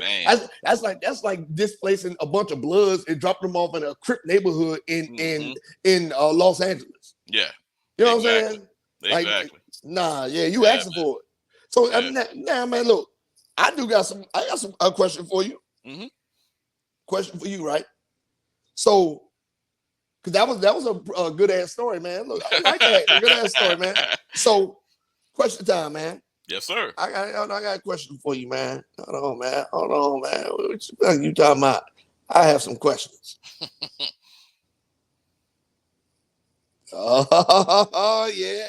Yes, sir. I have some questions. Okay. This is only a couple. It's a couple. Just a couple. All right, just a couple. All right, lay it on me. All right. So, question number 1. Right. This is question number 1. You ready? Mm-hmm. You sure? Yes, sir. You was in the Army. I mean, the Navy for all the time, because I don't know, you wouldn't survive in the Army. You know, us real men went there. You know what I'm saying? But which branch got the ugliest women? Ooh. Ooh. So I would probably say the Marine Corps. I ain't gonna lie. Like, you know, I and they got some night. Don't get me wrong, their bodies are banging. You know what I'm saying? They bodies be on a whole nother level. You know what I'm saying? Because they do work out like crazy. But they got some butter faces. Nah, listen. They got some butter faces in that Marine Corps, man. Because the ship that I was on was 3,000 strong, right? I was on the LHD. Rest in peace, Bonhoeffer Shore. Some jackass burnt it down a couple of years ago. Set the whole multi-billion-dollar ship burnt to ashes. You know what I'm saying? Yeah. So it no longer exists. But I was on the Bonhoeffer Shore, man, LSD 6 out of San Diego, 32nd Street. I would say probably it was half and half, almost 1,500 Navy, 1,500 Marine.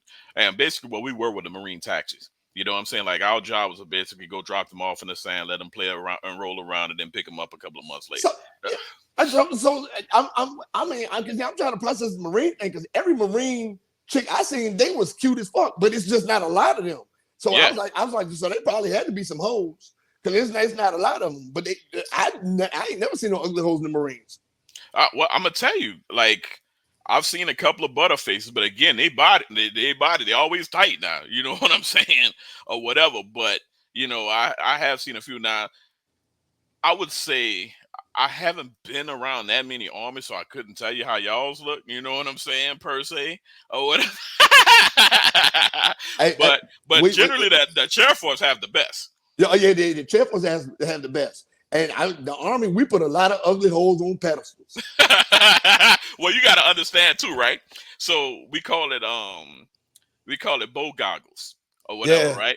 So, like I said, when you you get on them deployments, you know what I'm saying? You might pull off from shore, and you know what I'm saying? She looking like Shanae, but by the time you get 3 months into that cruise, she looking like Beyonce. That in Korea was like that too. We used to call them Queen for a year in Korea. Like, hey man, I'm talking about. We had a lot of cute women in the Army, but you put some ugly holes on the pedestal in there. I was like, dang man, and then especially on deployments. I was like, man. I don't want to hit this, but I didn't get this motherfucking nut off, man. Like, man, listen, I fuck this bitch. I know this bitch look like a foot. I was like, I refuse the dude missionary with this bitch. She looked like a foot. I was like, bend your ass over. All this ass you got, man. It's fucking terrible, man. Yeah, man. The struggle be real. And you know what's the funniest part, right? So, you know, again, you got the bow goggles on, and these fools, I never forget, like, you know, they'll be all booed up on the ship and shit like that or whatever, going to lunch, going to chow and shit together and everything, right? The second we hit the port, them motherfuckers make sure they break up a good 2 to 3 days before that shit. I'm telling you, I used to tell people we be deployed. I be sitting there bunned up, and I would tell myself, man, you know that shit ain't gonna work when we get back. I was like, I'm just letting you know. I was like, that motherfucker probably got a husband or a wife or something. And we've talked about this. I ain't met one married woman in the military that's faithful to their husband. I'm sorry. No, I don't know if you no. And we talking about two different branches. You Army and I'm Navy. I have not met one. Hey man, listen. I'm telling you, what they don't understand is if she is into, like, if she is in the Army too, like if they were a married couple together, wife would busting that pussy down somewhere somehow. Bruh, I'm telling you, dude, it's insane. You know what I'm saying? And what they don't understand is, like, dude, we on a ship 9 months. That's 9 months of the full court press. You know what I'm saying? You chipping away. And here's the craziest part about it. Why the husband at home is at such a disadvantage? Because 9 times out of 10, if he's not in the military, it's even worse because now he has to move wherever his wife moves at, right? So Yep. now he's at home he has to take care of the kids if they got kids, which means he can't work. So now he's coming across as a bummy ass dude. You know what I'm saying? I'm just gonna be honest with you. And then you're surrounded by dudes that That outrank work out every day. that work You out know what every I'm day, saying? and they like these dudes outrank her and all this Exactly. stuff, and they be like, well, baby, They blah got blah the blah. money, they got the money, they got the power. You know what I'm saying? And they chipping away, bro. Yeah, I ain't listen, never seen one of them that didn't fold the pressure. hey man, Not listen, one. and some of them be ready to go like out the gate, like Oh, man. oh yeah, yeah. I remember on my second deployment, man, we was talking to some of the chicks in that unit on the plane on the way over there, and it was like one went to my homeboy face, was like, man, you already know what it is when we get over there, right? And he's like, huh? Like, you already know what it is when we get over there. And she like her husband was in the army too, and they was married for like 15, 16 years. He was like, hey, she's like, hey, we got over that motherfucker, and she started getting real clingy. Yeah, I was like, dang. Oh yeah, man. And honestly, you know, a lot of times, you know, the flip side of that or whatever, right? So when there's dudes on deployment, man, you know how many cats came back to either empty houses or they girl then left and got, you know what I'm saying? That Because happened to me. That happened to me. I'm telling you, Yeah, it was like it was you a know, chick. So I stopped sending her money. I was like, because I was like, bitch, you ain't doing nothing for me. You ain't paying the bills. You ain't doing none of that shit. So I stopped sending that bitch money, and she left the place. So the place called my chain of commanders. Like, hey, your place has been abandoned. I came back, but I was like, okay, cool. Like I don't even worry about it. I get all this shit back, right? I said she just left the TV in the washer and dryer. You can watch TV while you wash your drawers. That's it, huh? I was like, man, I'll take care of all that shit. And then but I'm telling you, man, and the crazy part about it is like, you know, especially when you're married, right? So like when I was pulling out, like, you know, going on deployment, you can give them two different powers of attorney. You can give them a specific power of attorney where they can just, you know, they can pay bills and stuff like that and handle stuff like that when you're gone. But you can give them a general power of attorney that gives them carte blanche for anything they want to do, dude. You know what I'm saying? Like if they want to go buy a car underneath your name, whatever, they got it. You know what I'm saying? So here's the craziest part that a lot of people didn't know. When they do that and they gave them wives that ability, they can divorce themselves. Oh shit! I didn't know that. They can divorce themselves, bro. Crazy as that shit sounds, these dudes would come back off of these cruises, bro. They gave it, they gone. They did the wife then cleaned their ass out, cleaned their bank account on, divorced herself, and she on to the next one. I felt bad for soldiers that went through that. They went over there, they was damn near dying, and they came home.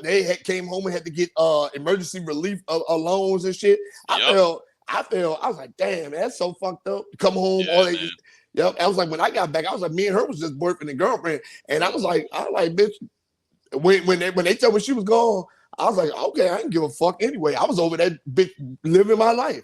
Dude, they can act just like you. They could get credit cards in your name. I've heard of so many stories and shit like that. That's why unless you know for a fact, like that's your, you know what I'm saying, your wife and y'all been together for years or something like that, or whatever the case may be, you give them a specific. Do not give them a general power of attorney. Oh man. All right, let's move on to the next question. All right. Okay. If you only had one option, hold on. If you only had one option, hear me out. If you only had one option, which would you choose? Live knowing you only had 1 year to live, or transition to a woman and live to 150? Now, what does this have to do with anything that has to go with the show, man? I'm gonna tell you like this: ain't no way I'm transitioning to a woman. I don't give a damn if they told me I had 2 days to live. You know what I'm saying? I don't care, bro. You know what I'm saying? Listen. Nah, not at all, man. So, I, that wouldn't even be a factor to even consider whatsoever. But so look. I want to segue into something else, right? I mean, I'm gonna ask you, what's your craziest boot camp or training school story? But I want to start off with my craziest one, right? Let me tell you about this. So, one thing you also know, right? Boot camp is crazy, man. Like boot camp, I think that like it's where you first get your experience of like, man, I done got myself in some shit. You know what I'm saying? Like boot camp be that first experience, man. And Yeah. you know it's crazy. Like I've talked to a couple of cats, man, and they all, you know, like with me, I used to have this recurring dream that like I was back home, like I was sweating be damn, like when I woke up, I was back home or whatever. Until you hear all that yelling shit, like, oh god damn it, I'm still here. You know what I'm saying? Or whatever. But in boot camp, I don't know if they put something because the big speculation they put shit in your food or whatever. But like you ain't interested in none of them chicks, like none of them. You know what I'm saying? I don't know. Shit, I'm telling you, like at least that hey, hours. look, listen, we used to go to church on Sunday just so we could see the girls. Well, no, we had mixed division, so like we would be with them. So you No, know what I'm saying? Like, not us. We was at a field artillery base, so it was like nah, it wasn't none of that. We yeah. didn't. And then the females we seen, it was like in regular clothes. I didn't even know girls was in the army until I got to AIT. Until I got to training school. Yeah. Yeah, I didn't even know girls was in the army. Yeah, nah, I mean, like, ours was like, no, we was in you know, but it's crazy. Like, the second that boot camp we left boot camp and went to our training school, that shit was like freaknik, dude. That shit was like a fucking college freaknik in that bad boy, dude. Like, and we went to a school in Pensacola. It was so funny, right? All the aviation female race was at that school. And all the aviation race period was at that school in Pensacola, right? But as an air traffic controller, they actually put us in the same dorm with the females. So like all the air traffic control, boy, when I talk about like them other aviation dudes used to be hating so fucking hard, dude. All the air traffic control males was on the bottom floor, and the next 3 floors was all the aviation females. Dang, bruh, you got first dibs. You know what I'm saying? That shit was wild, bro. When I say wild, that shit was like, I'm talking about like, it was the pandemonium. Uncle Luke ain't got shit on what was happening over there, bro. I can promise you man. that shit was like, I'm telling you, bro, that shit was like Miami in its heyday. You know what I'm saying? Now, I can tell you this, though. Now, with that, I remember, and this shit was funny as hell, right? Mm-hmm. When I got to training and I finally realized it was girls in unit, it was a chick in admin chick I used to talk to. We used to, whatever case may be. She was from. I met her in MEPS, and then we wound up going to training together. She was in a different company doing admin stuff. I was there for lightweight vehicle mechanic, right? And I was seeing her. I was like Sylvia, blah blah blah. I was like, oh, nice, blah blah blah. So we used to try to sneak and see each other. And I was like, they put all the females on the first floor, and then they put all the dudes on the upper floors, and because we had female mechanics, so dudes used to come in and try to sneak it through the girls' windows and all that stuff. And it's crazy. So we had this one chick, and when I say she was a Mexican chick, she had the titties and the ass and everything. But when I say this bitch had a mullet, she had a mullet. she had a mullet, right? And I was like, man, what the fuck? I was about, she had a mullet, and she looked like before she doing the army. Only thing she did was smoke cigarettes and drink tequila, dog. Like I was like this. So we was in the field, like because it was our last field exercise and stuff like that. And I was like this, man. I was like, I'm about to give me some of this little Mexican voice, you know what I'm saying? While we out here. So I go into Porta John. She walked in Porta John, watched me close the door. I stepped in with her. And I was zipping my cover, I was putting my wing out. And she did like this. She went down, looked at it, and she said, and then went down and act like she was gonna give a kiss. She started jacking on. I said, yeah, baby, yeah. And then the drill started like, formation. So while she was jacking me off and dealing formation, I said, like, what we gonna do? Blah, blah, blah. I said, well, you just go out first, and then I'm gonna just act like I'm gonna come a couple minutes later, blah, blah, blah. So as she was about to open the door, I started nutting all over her fucking all over her fucking sleeve and all that shit. She's like, oh my goodness, bro. She was like, shaking off and she ran out. I was like, you went to attention at full attention. Oh, man, listen. I did like this. I was like, damn, this little Oscar De La Hoya looking bitch is jack me off. Man, I was like, well, look, that's I didn't even get to my story. You didn't already beat it. Hey, but we was out there in formation though. When we was out there in formation, we was like this, And we was in formation, and the motherfucking legs kept getting weak and shit. Cause I was like, I ain't had a nut in a long time. And I was like, I said that, like, they was like, Private, what's wrong with you? Private, what's wrong with you? I said, nothing, drills out there. Private, my private just got privated. Yeah, man. I was like, what the fuck, man? Oh my goodness, man. Hey, look, so quick story or Yep. whatever, right? So, the way it's set up was almost like a dorm, right? You know what I'm saying? So like you would have a room with like, 2 or 3 like 2 bunk beds, and it'd be like 2 or 3 people to a room. Then there was a bathroom that connected to the other room, right? Or whatever, right? So, I was on like I had, it always went by last name, and I loved it because my last name started with a W. So I usually was either in the room by my damn self, or like maybe one other person or some shit like that. Last name ended like a Z or some shit. You know what I'm saying? Because there ain't many air traffic controllers in the whole facility anyway. Yeah.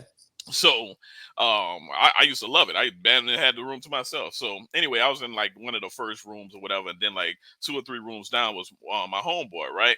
So I had the homeboys. One name was Rose. One name was I shouldn't even say these names. Let's just say one started. One was R. One was S. All right, or whatever. Right. It's too late now.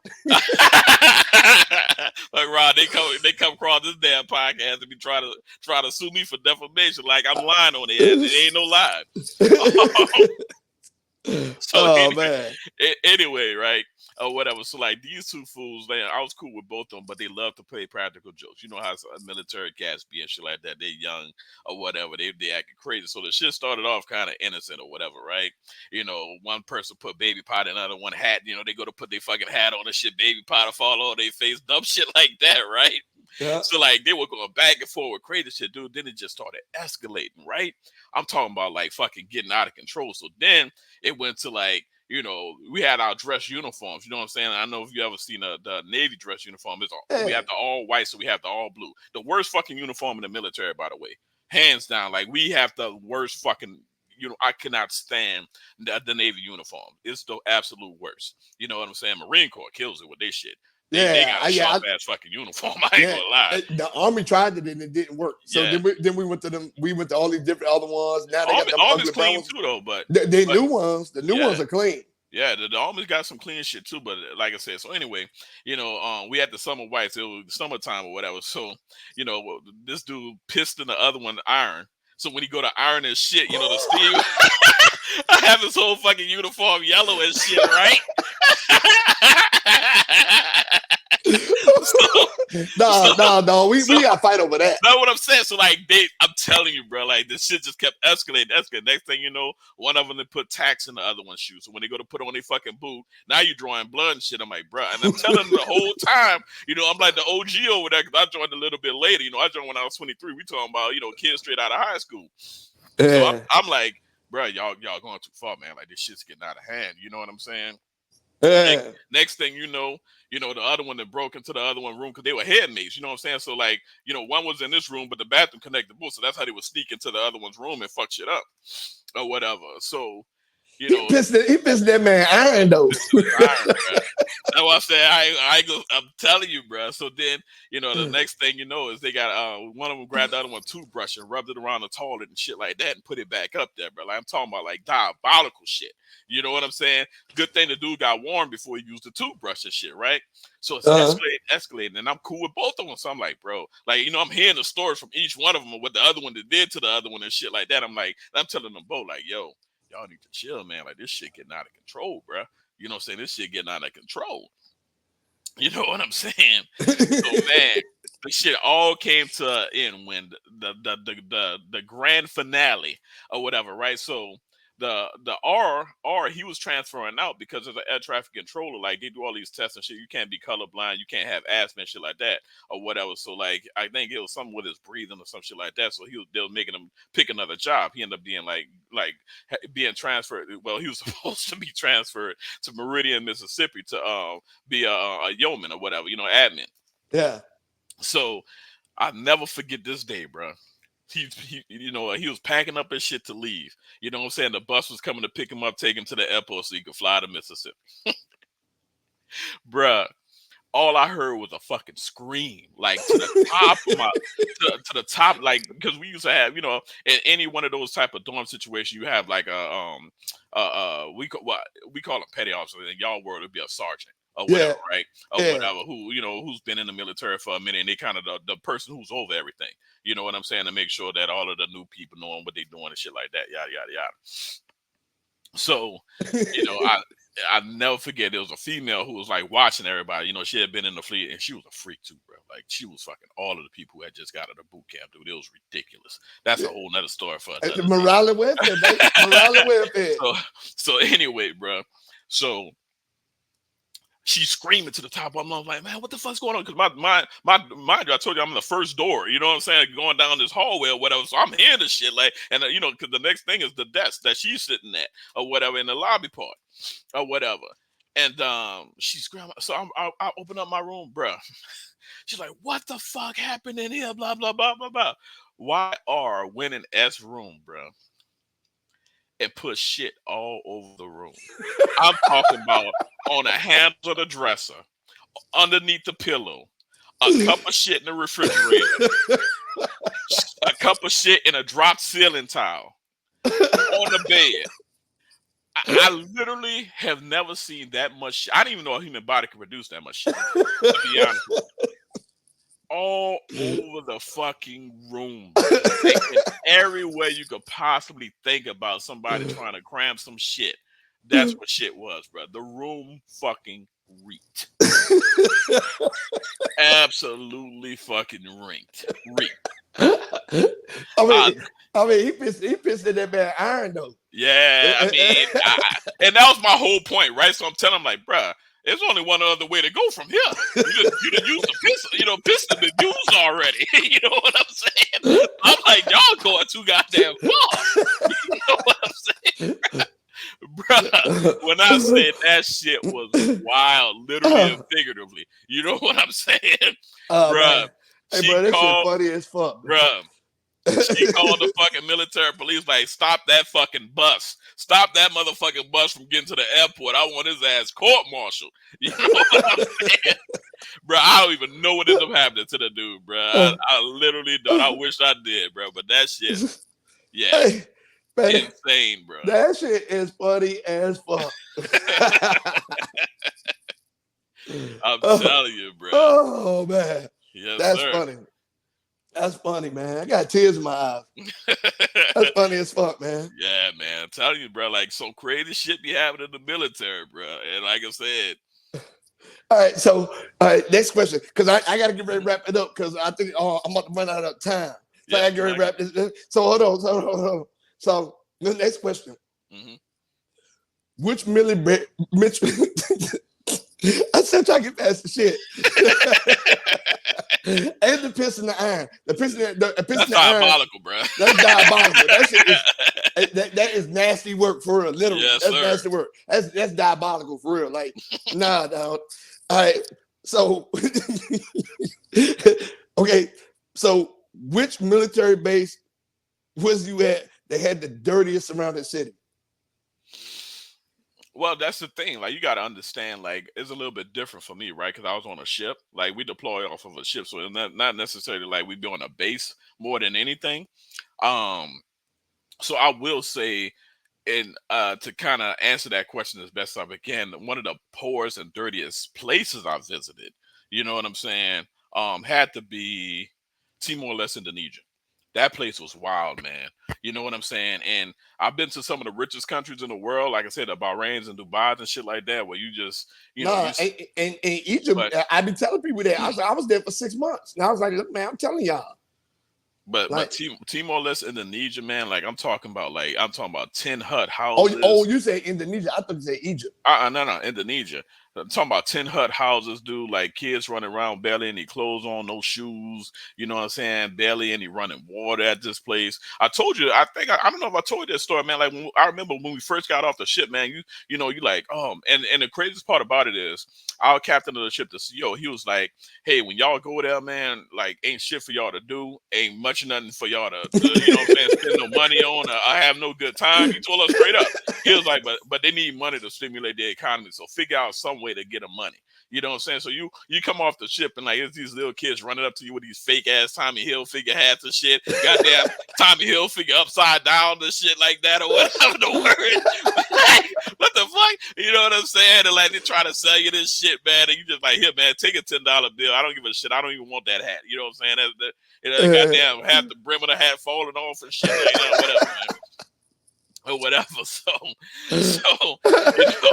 I never forget, man. We get off the ship, man. I'm like, man, that shit, something smell good as a motherfucker. You know what I'm saying? You've been on a ship, you eating that nasty ass, ship food the whole time. So when that's the first thing you want to do when you get off that bitch. Find somewhere, you know what I'm saying? Some restaurant to sit down and eat at, right? Yeah. Or whatever. So it was probably fucking human baby they was cooking.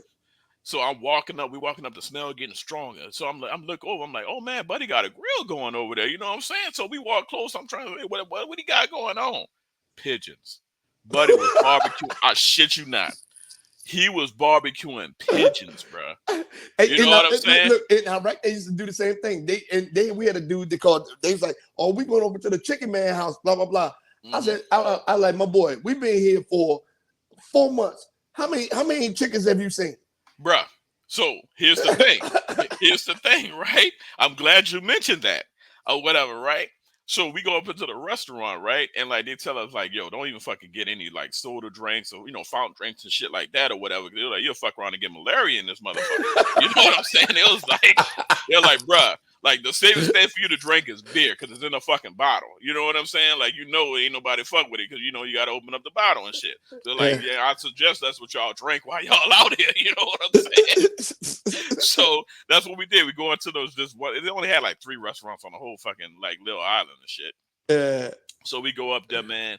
I'm like, okay, give me a beer, whatever. And I'm like, okay, I'm looking at the menu and shit like that. I'm like, you know what?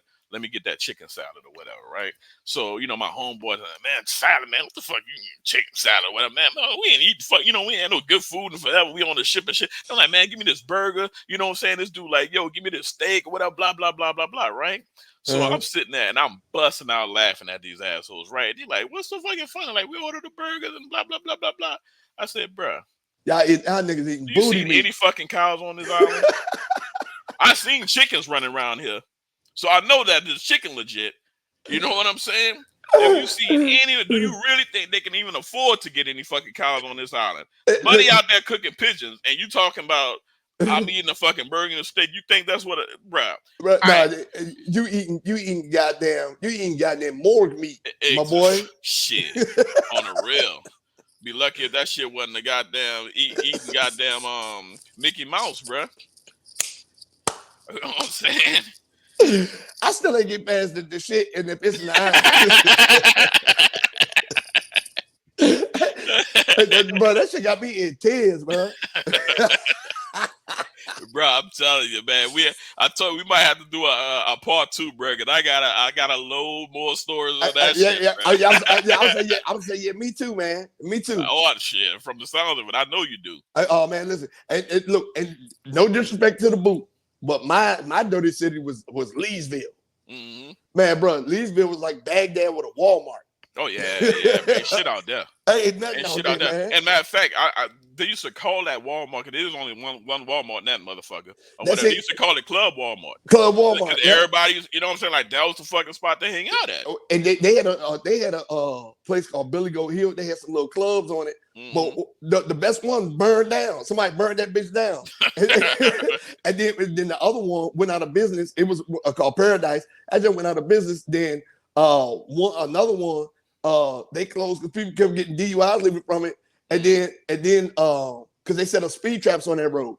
And then the last one they had left there, they banned that shit for soldiers. They said, y'all can't go there nowhere because of this, and this. No real excuses.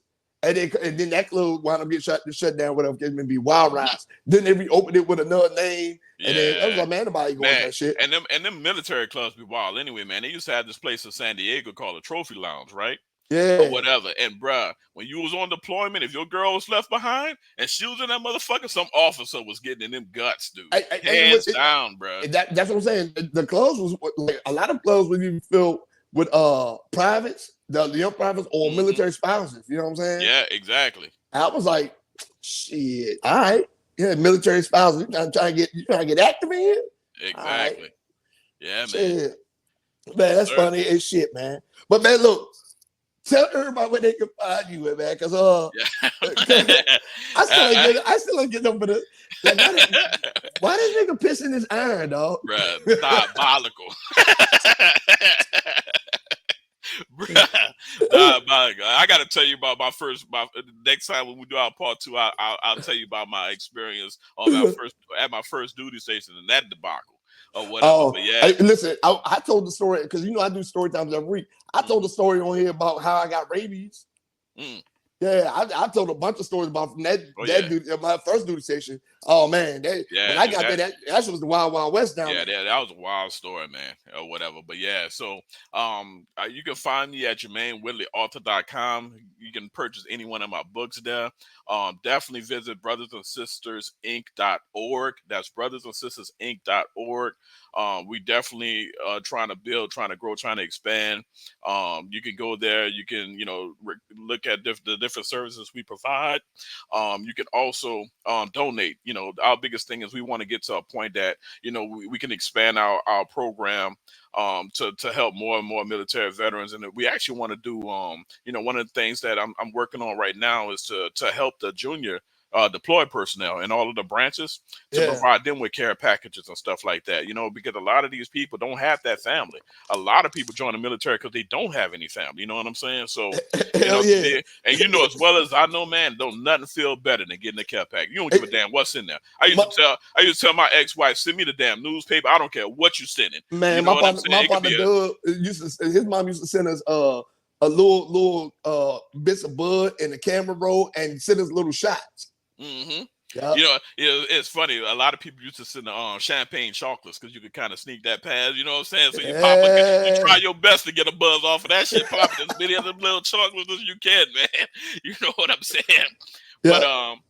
But definitely, man. We have a vehicle donation program. Also, if you go to brotherandsistersinc.org, if you want to donate a vehicle, those proceeds go toward, a percentage of the proceeds go toward the charity. You could donate a boat, RV, car, truck, van, whatever. You know what I'm saying?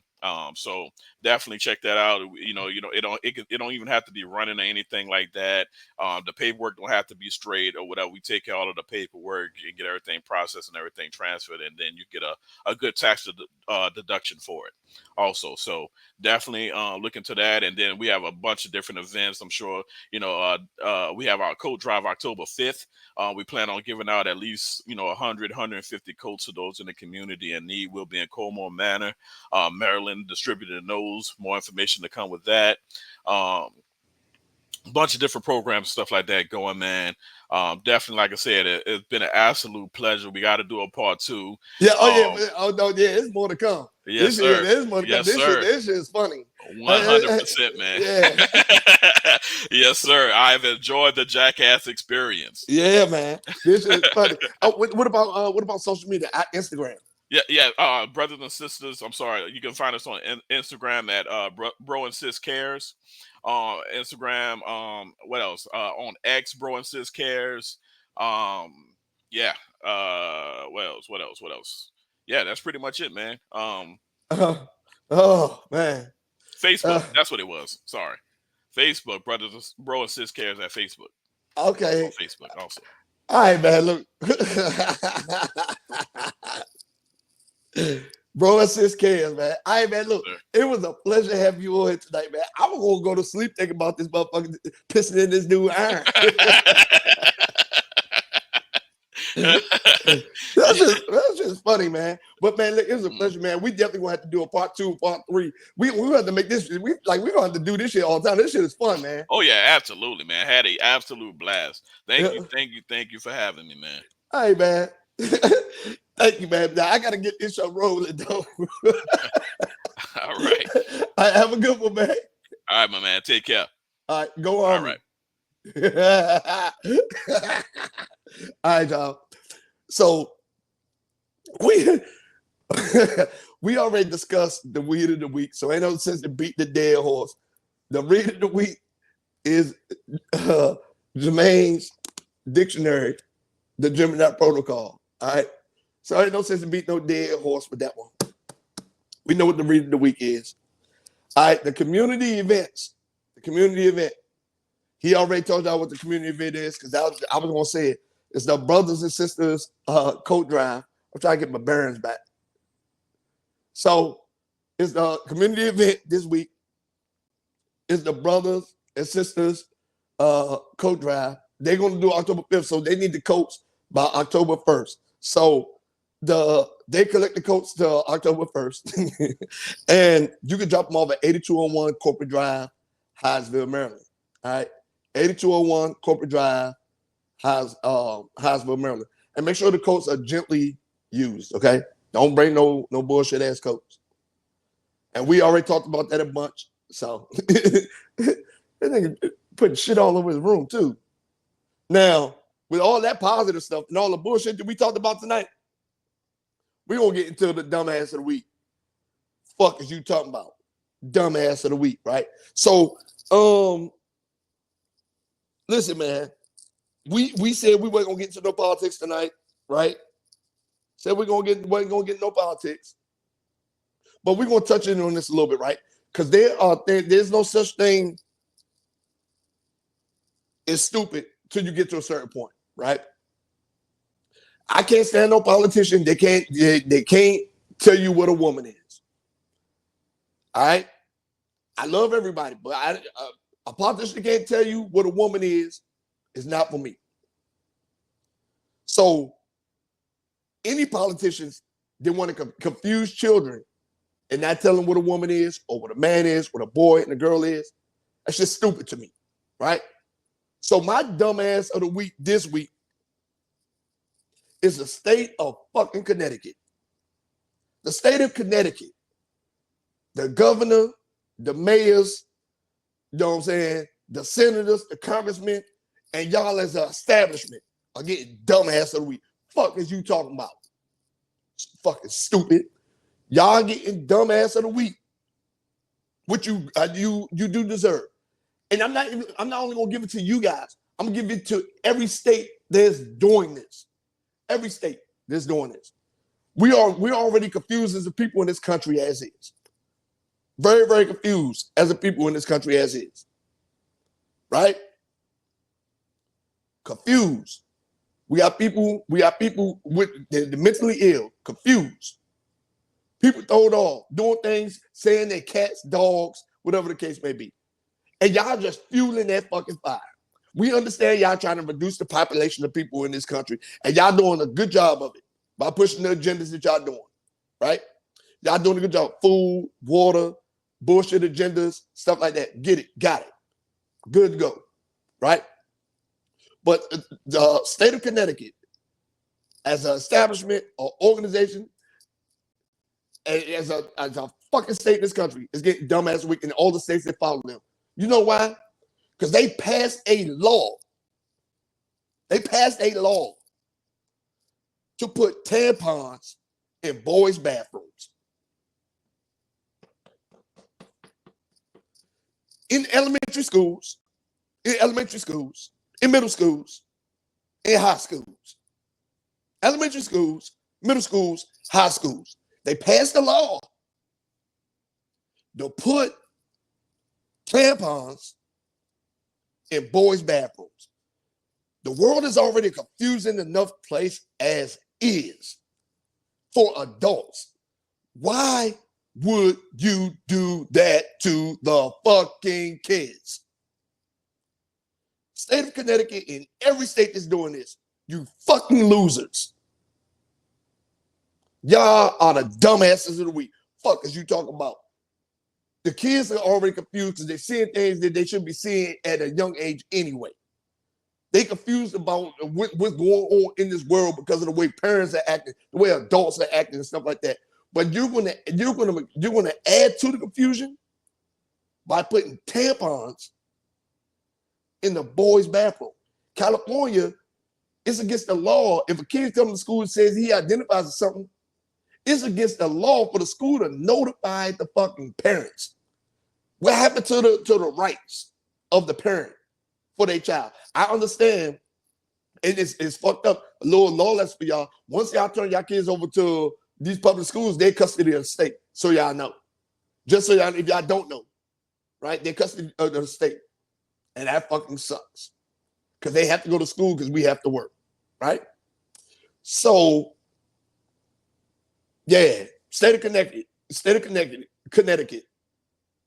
Every senator, congressman, you know what I'm saying, representative, mayor, councilman, you know what I'm saying, governor, whoever. Y'all are the dumbass. What the fuck is you talking about? Putting goddamn tampons in boys' bathroom. Y'all some stupid motherfuckers, man. Fuck is you talking about? Yeah. And that was my dumbass of the week. Dumbass of the week. Dumbass of the week. No travel tip this week. No travel tip this week because we ran extra long this week. That nigga pissed in somebody's eye. So anyway, next week we got another fabulous show. You know what I'm saying? I got Prince Cree coming on next week. Man, this is gonna be an outstanding show. Phenomenal. So this is gonna be good, man. It's gonna be dope. He's gonna tell his story, his journey, and everything. It's gonna be fun. But until then, y'all stay out of trouble and y'all keep tuning in. Peace.